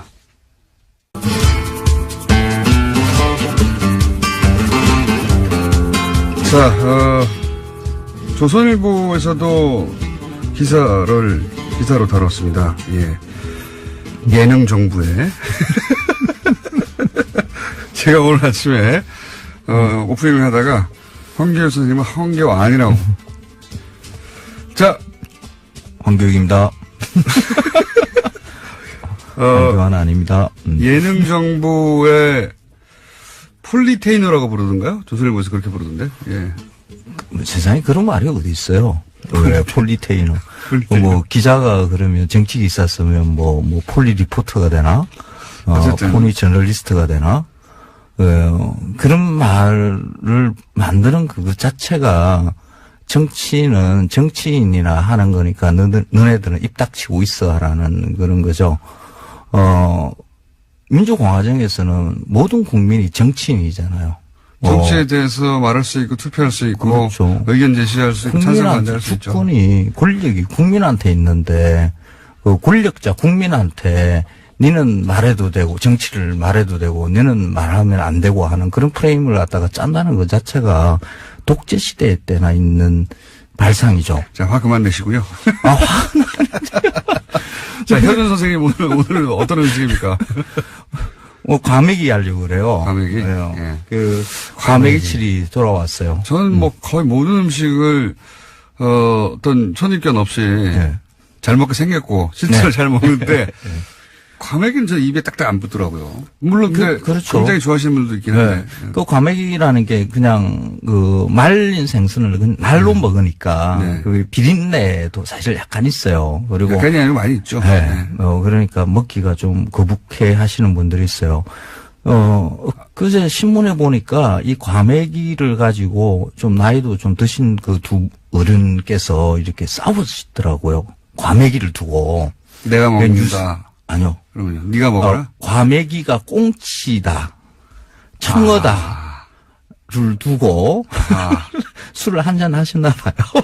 이게 꽁치냐 청어냐를 두고 원래 역사도 별거 아닌 걸로 싸우는 전쟁까지 가고 그래요. 부산에서 그게 뉴스로까지 나왔어요. 싸워가지고 대판 싸워서 어떻게까지 갔습니까? 조금 이렇게 뭐 좀 그랬었나 봐요 아마. 그러니까 뉴스로 날 정도면 경찰서 가고 시원 때문에 그죠. 시원 때문에 대형 사고 나고 그러잖아요.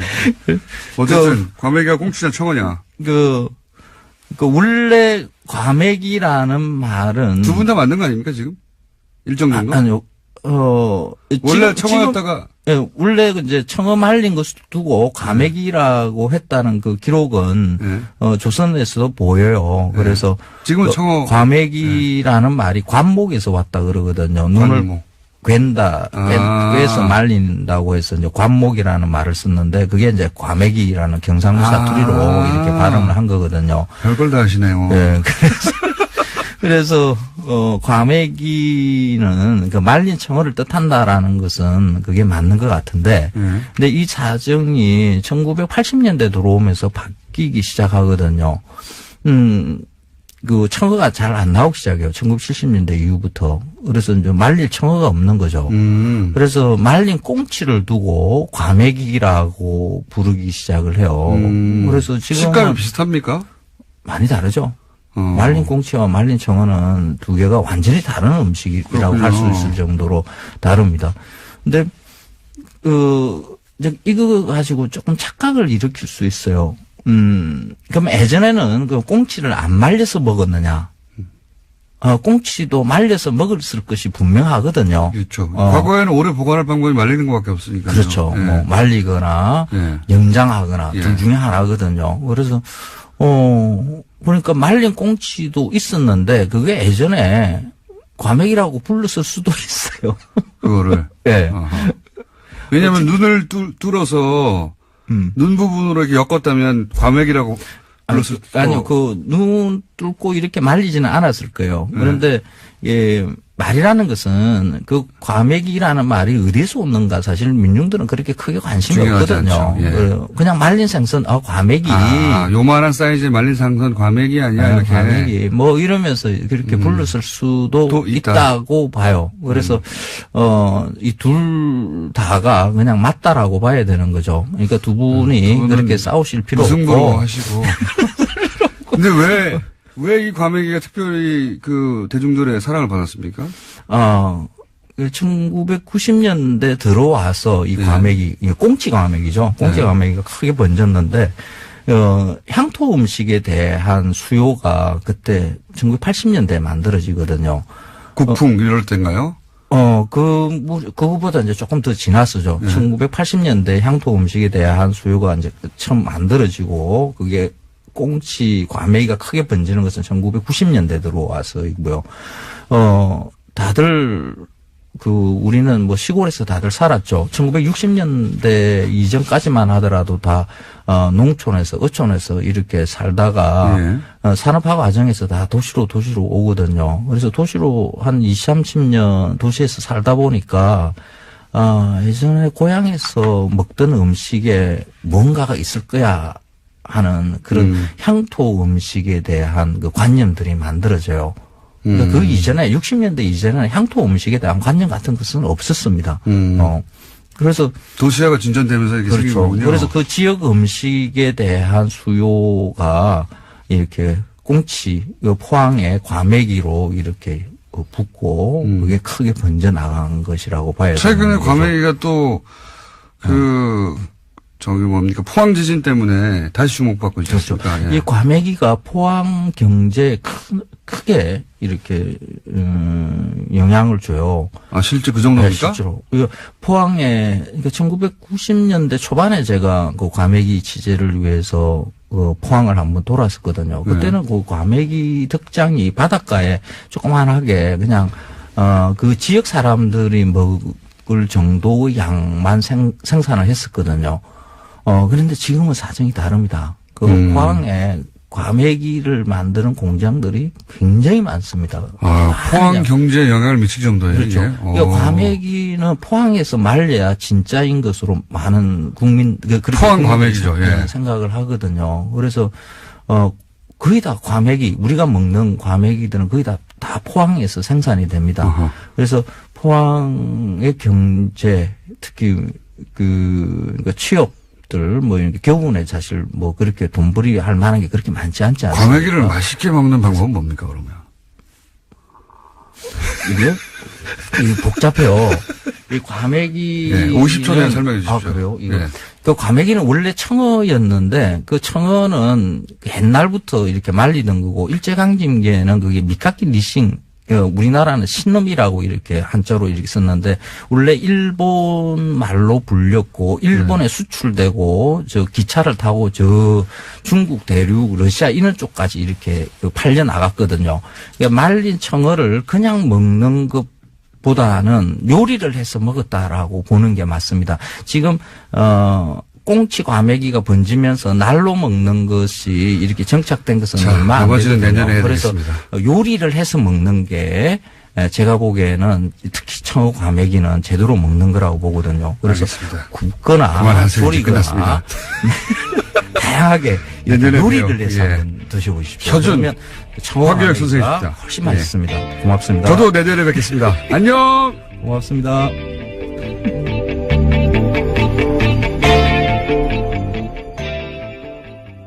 자, 다음 뉴스는요. 네, 검찰이 군 내부 자체 수사기관에 맡겼던 사이버 댓글부대 수사를 조사에 나섰습니다. 국군 기무사령부의 국방부 댓글조사 TF 감청 논란 계기로요, 조사에 들어갔다라는 건데요. 검찰 관계자는 군 관계자를 참고인으로 조사 진행한 부분이 있고 추가로 조사할 수도 있다라고 밝혔습니다. 덧붙여서 국방부 TF에서 하고 있는 것과 별도로 진행하고 있는 부분이 있다라고도 밝혔는데요. 기무사의 조사 TF 감청 사실이 드러나면서 검찰의 군 댓글부대 수사는 활기를 되찾고 있다라는 겁니다. 아유, 굉장히 잘하는 거죠. 예. 군을 수사해서 군이 자체적으로 덮어버린 사건이나 축소해버린 사건의 역사는 정말 길어요. 정말 많은데, 그럴 때마다 이제 군의 특수성을 항상 얘기해왔죠.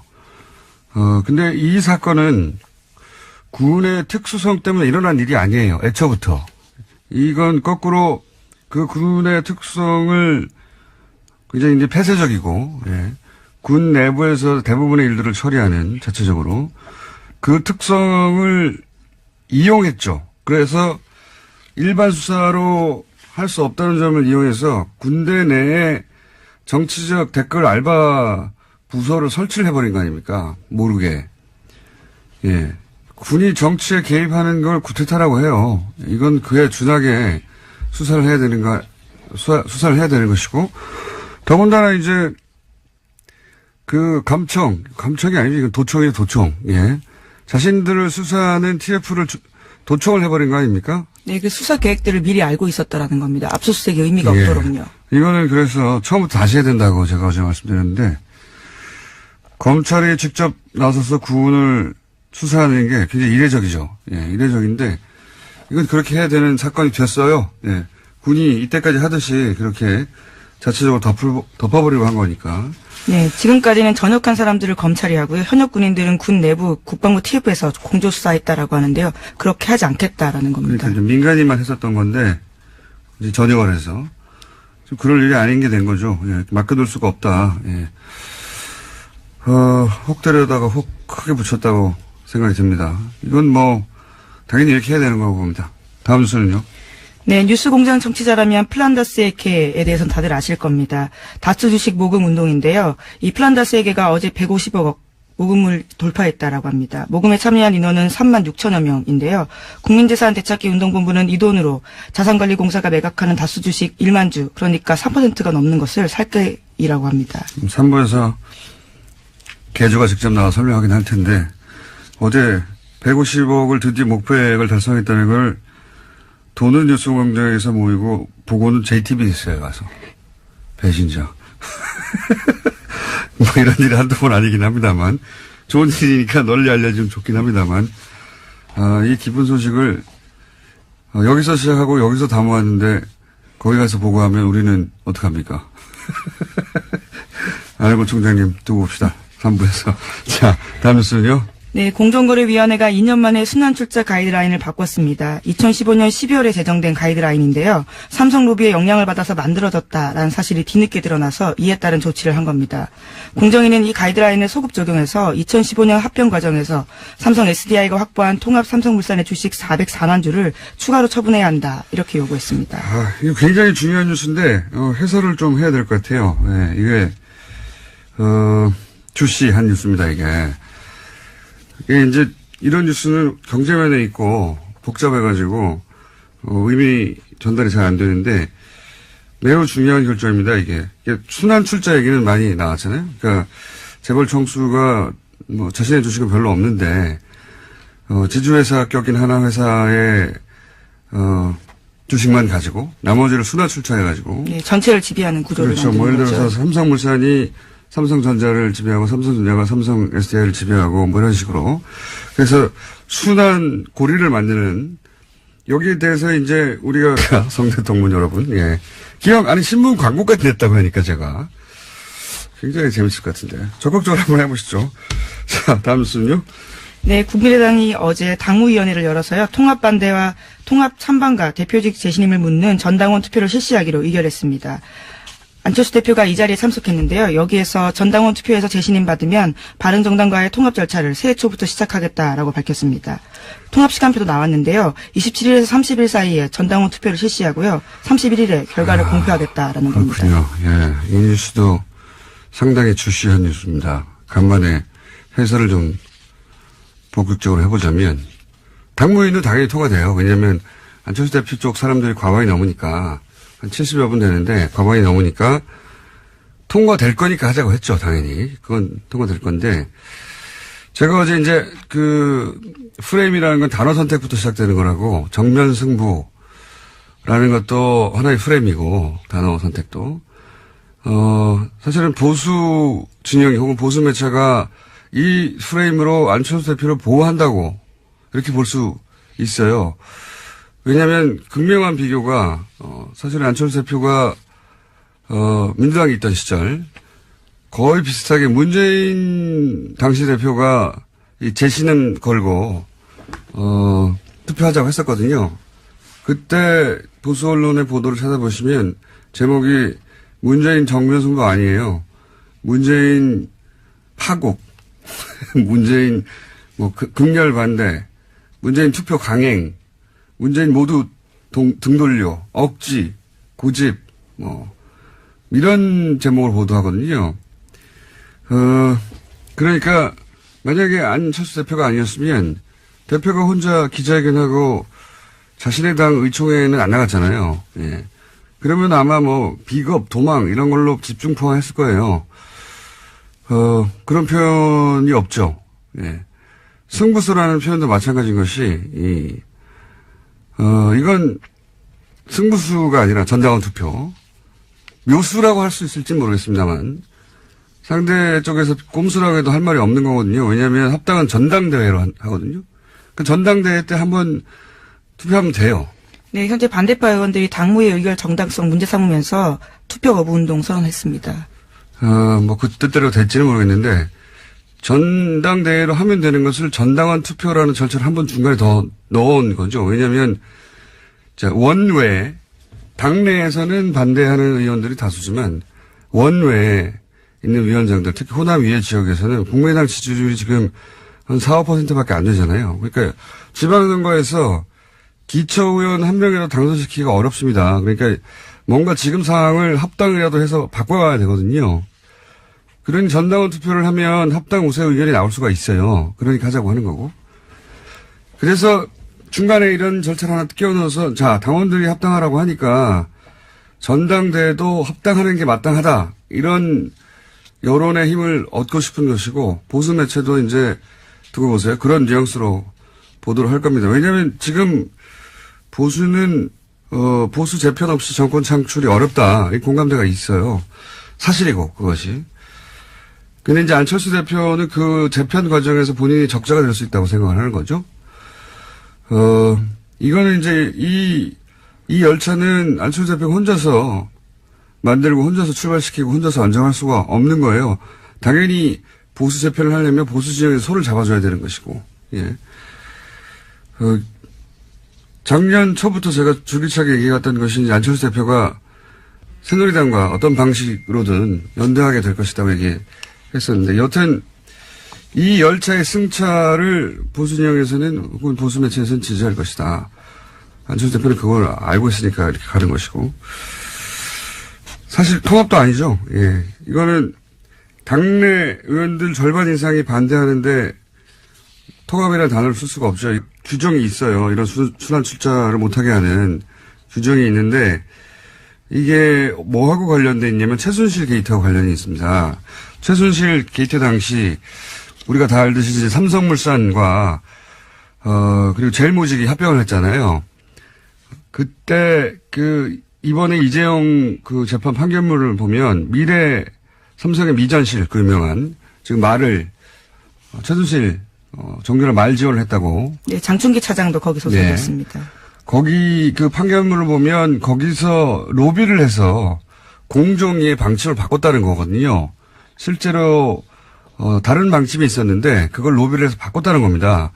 바꾼 내용이 뭐냐면 이렇게 이제 순환 출차를 하는 가운데 삼성물산과 제일모직이 합병을 했잖아요. 훨씬 큰 회사가 됐지 않습니까? 그러니까 2015년에 공정위는 뭐라고 했냐면 이거는 강화됐다. 기존에 이렇게 고리가 있었는데 그 고리가 더 튼튼하게 강화됐기 때문에 기준 강화된 만큼을 덜어내라. 그렇게 별로 문제가 없는 것 같잖아요. 이렇게 보면. 근데 그 가이드라인 자체가 삼성이 로비를 해서 그렇게 했다는 거예요. 그럼 원래 어떻게 했어야 되느냐. 원래는 새로 생긴 거로 봐야 된다는 겁니다. 고리가 원래 요렇게 동그랗게 만들어져 있었다면 그 고리가 하나 삐쭉 따로 하나 생겼다. 그래서 총수의 지배 원한 여기서는 이제 이재용 부회장이 삼성을 더욱 이 순환고리로 효율적으로 지배할 수 있도록 만들어줬다. 새로 고리가 생긴 거다. 이렇게 봐야 되는데 그러면 새로 생긴 고리만큼 다 털어야 되거든요. 주식을 다 털어야 되는데 2015년에는 강화됐다고 보고 강화된 부분만 털은 거예요. 그러니까 가이드라인을 다시 애초에 그랬어야 하는 그 가이드라인대로 바꾸면 이제는 주식을 한참 더 많이 팔아야 되는 겁니다. 네, 그래서 공정위가 삼성 쪽에다가 주식 처분할 수 있도록 예규 만들어진 지 6개월 동안의 유예기간 주겠다라고 밝혔는데요. 삼성 쪽에서는 공정위 가이드라인 파악해서 공식 입장 내놓겠다라고 하고 있습니다. 그러니까 이제 총수의 지배력을 강화시키기 위해서 로비를 했고 이건 1심 판결문에 나온 겁니다. 그래서 실제로 공정위 방침이 바뀌었는데 이것을 2년 후에 다시 새로 고리가 만들어지는 거니까 그 주식을 다 털어라. 이렇게 해서 총수의 지배력을 약화시키는 걸로 다시 원상복구. 애초에 그랬어야 하는 방향대로 굉장히 중요한 결정입니다. 이거는 굉장히 중요한 결정이고 공정위가 잘한 일이죠. 해설이 그렇게 많지 않아서 좀 길게 설명을 했습니다. 자, 다음 뉴스는요. 네, 황교안 전 국무총리가 2018년 자랑스러운 성균관인에 선정됐다라고 하는데요. 이에 대해서 반대하는 서명운동 참여자가 3,500명을 넘었습니다. 오늘 아침 경향신문에는 반대 광고까지 실렸는데요. 이들은 수천 명의 동문이 황교안 동문에게 제기하는 의혹과 자중하라는 요청에도 황 동문은 SNS를 통해서 오히려 거짓 뉴스라고 매도하고 있다면서 이러한 태도에 선정에 반대하는 동문들이 더 많이 참여하게 됐다라고 비판하고 있습니다. 여기서 황교안 씨가 나오는데 제가 오프닝 때 잘못해서 굉장히 재밌는 뉴스입니다. 이게 대학 동문회가 학교가 제정한 상을 반대한다고 신문 광고를 냈다. 이건 처음 보는 일이에요.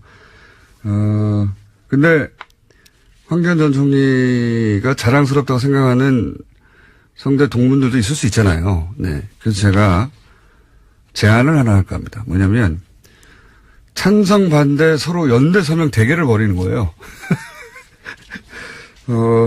그래서 연대 서명 숫자가 더 많은 쪽에서 새로 성균인상을 선정하는 것으로, 예. 반대 연대 서명 하시는 분들이 먼저 시작해서 광고까지 냈으니까 이 공개 배틀을 하는 거죠. 찬성하는 분들도 연대 서명을 해라. 만약 하지 않으면 찬성은 없는 걸로 알고 동문들이 우리가 자체적으로 성균인상을 선정해서 신문에 발표하겠다. 이런 배틀 어떻습니까? 이건 합당인데 이렇게 합당하는 경우는 우리 정치사에 없었어요. 과거 3당 합당. 이것도 당내 의원들은 대부분 찬성을 했죠. 예. 거기 반대하던 노무현 전 대통령이 유명한 이 있습니다. 이런 사진도 있지 않습니까? 결국 이제 소수가 반대하고 탈당했지만 대부분 찬성해서 3당 합당이 된 거거든요. 이건 대부분 반대하잖아요. 단어 선택부터 프레임이 우호적인 거죠. 예. 남은 변수는 이제 합당 반대파의 실력. 합당 반대파 의원들도 만만치는 않으니까. 이 반대파에 대해서는 안철수 대표가 기자회견에서 얘기를 했죠. 구태 정치, 기득권 정치, 예. 김대중 정신 이야기하면서. 당연히 호남 의원들 얘기하는 건데. 기자회견에서 가장 중요한 문구는 사실 이거죠. 예. 왜냐면 이 문구는 이 보수 진영, 보수 유권자들이 정서적으로 받아들일 수 없는 분들이 있거든요. 몇몇 호남 의원들 중에. 박지원 전 대표 같은. 그 보수에게 받아달라는 구애죠. 이 문구는. 예. 자신을 대통령 후보로 만들어준 호남 의원들을 보수의 재단에 재물로 바치는 겁니다. 예. 본질은 그거라고 보는데 이 사건은 아주 우리 정치 진영 전체에 영향을 줄 사안이라 예. 좀 길게 해설을 해봤고요. 자, 다음 순 뭡니까? 한두 개 정도 할 수 있겠습니다. 네, 자유한국당 지도부가 내용을 겪고 있습니다. 홍준표 대표가 인적 청산에 반발하는 류여의 최고위원을 주막집 주모로 빗대자 류 최고위원은 낯을 드셨냐라고 들이박았는데요. 류 최고위원은 페이스북에다가 이렇게 썼습니다. 여성 비하에 남성 우월주의에 빠진 홍마초, 지금도 대지 발정제 갖고 다니시는 건 아니죠? 라고 비난을 했는데요. 당원들이 뽑은 2등 최고위원인 저에게 여자라는 이유로 주모라고 하다니 낯을 드셨냐라고 됐습니다. 네. 두 사람 간에, 네.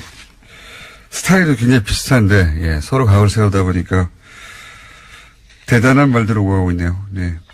네, 또 오늘도요, 또 대법원에서 홍준표 대표에 대한 대법원 선고가 있을 예정입니다. 알겠습니다. 그 선고 역시 다음 정계 개편에, 보수 정계 개편에 지대한 영향을 미칠 변수가 되는 거죠. 지금 안철수 대표의 합당, 저는 합당이라고 부르는 게 맞다고 보는데, 예.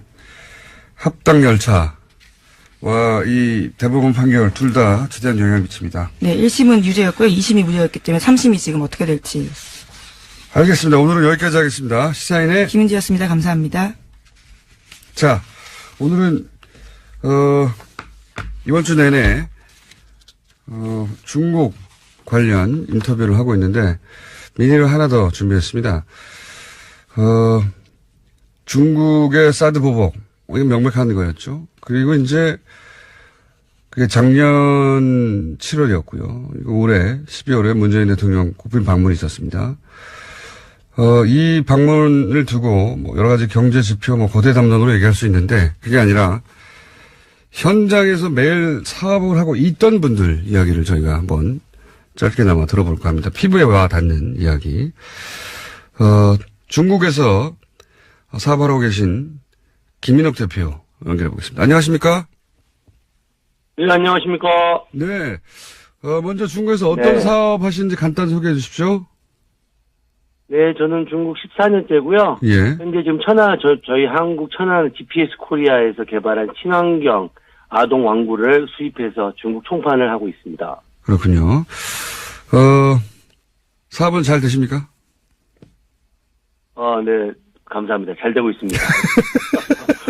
자, 그러면 이제 뭐, 언론에서 여러 가지 말들이 있지만, 직접 사업하시는 분들이 현장에서 느끼는 감은 또 완전히 다를 것 같아서, 이제 작년 7월부터 사드 보복이 있다, 여러 가지 보도가 있었는데, 이게 이제 업종마다 다르고 지역마다 다르긴 합니다만, 직접 겪으신 반응 있으십니까? 이 사드 보복 관련해서?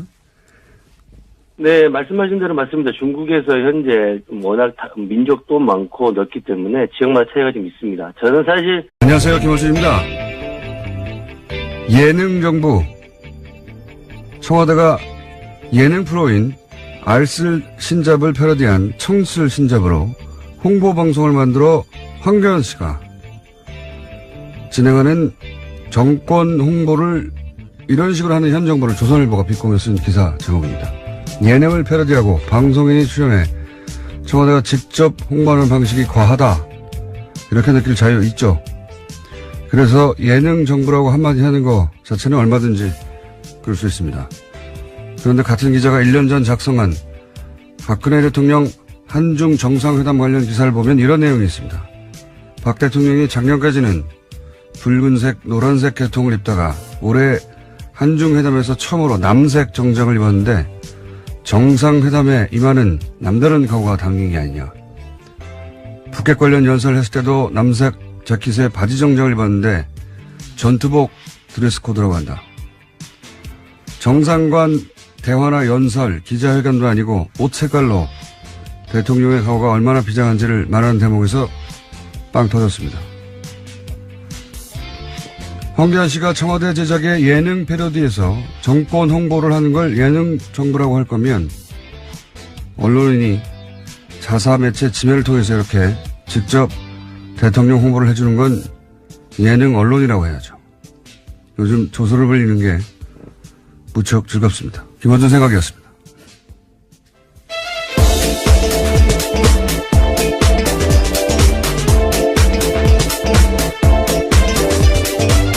시사인의 김은지입니다. 제가 황교 아니라고 했네요. 네, 황교익 선생님이십니다. 죄송합니다, 황교익 선생님. 다 말하고 보니까 생각이 났어요. 예. 나중에 오프닝을 새로 하겠습니다. 그 박근혜 대통령 패션 얘기 이런 거 정말 언론들이 많이 써줬거든요. 예. 만다린 컬러라고 하나요? 예. 예, 그렇죠. 예. 차이나 컬러. 색깔만 바뀌는 바지 정장, 예. 근데 알고 보니까 최순실 씨가 자신의 취향으로 같은 의상실에서 같은 패턴으로 만들어 그런 거였어요, 예. 이걸 패션 얘기라고 얼마나 마사지를 해줬는지. 근데 그런데 그랬던 조선일보가 지금 현 정부를 매일매일 비판하려고 하잖아요. 근데 정부가 아무리 못해도 매일매일 비판하기 쉽지 않거든요. 매일매일. 그래서 어떨 때는 폭소가 터집니다. 너무 애를 쓰니까. 참 힘들겠다 싶어가지고. 그 중에 나온 게, 창의적인 예능 정부라는, 예, 비판이었어요. 황교안 선생님 죄송합니다. 갑자기 황교안 전 총리가 뜬금을 해봤네요. 예. 제가 잘못했습니다. 첫 번째 뉴스는 뭡니까? 네, 어제 오후 3시 50분쯤 충북 제천시에 있는 복합 스포츠센터에서 불이 났습니다. 500명 가까운 소방 인력과 헬기를 포함해서 40여 대의 장비가 투입됐지만요. 불길은 6시간 지나서 밤 10시가 넘어서 잡혔습니다. 4차례에 걸친 수색 끝에 모두 29명이 숨지고요. 또 다른 29명이 다쳐서 병원에서 치료받고 있는 것으로 집계됐습니다. 사망자 대부분은 2층 여성 사우나에서 발견됐는데요. 훼손된 신체 일부가 추후가 발견되는 등 사망자가 더 늘어날 가능성도 있다라고 합니다. 사망자가 너무 많네요. 예. 뭐 사고 원인은 소방당국이 앞으로 정확하게 밝히겠지만은 장비 노동자 이야기도 나오더라고요. 예. 네, 그런 보도 나왔습니다. 이렇게 큰 사건도 이제 시간이 좀 지나면 다 잊혀질 텐데 장비 이야기가 나온 만큼 이건 이제 소방 당국에 대해서 비판하는 쪽의 기사인 건데 결국 다 돈이 있어야 해결되는 거거든요. 기계가 예. 노후화된 탓이라서요. 예산 문제, 예. 소방과 관련한 예산 문제 지난 이번 예산 때도 문제가 됐었는데, 시간이 지나서 이 사건은 또 잊혀지겠지만, 꼭 이 예산 문제는 다시 거론됐으면 좋겠습니다. 네. 장비를 바꾸려면 돈이 있어야 되죠.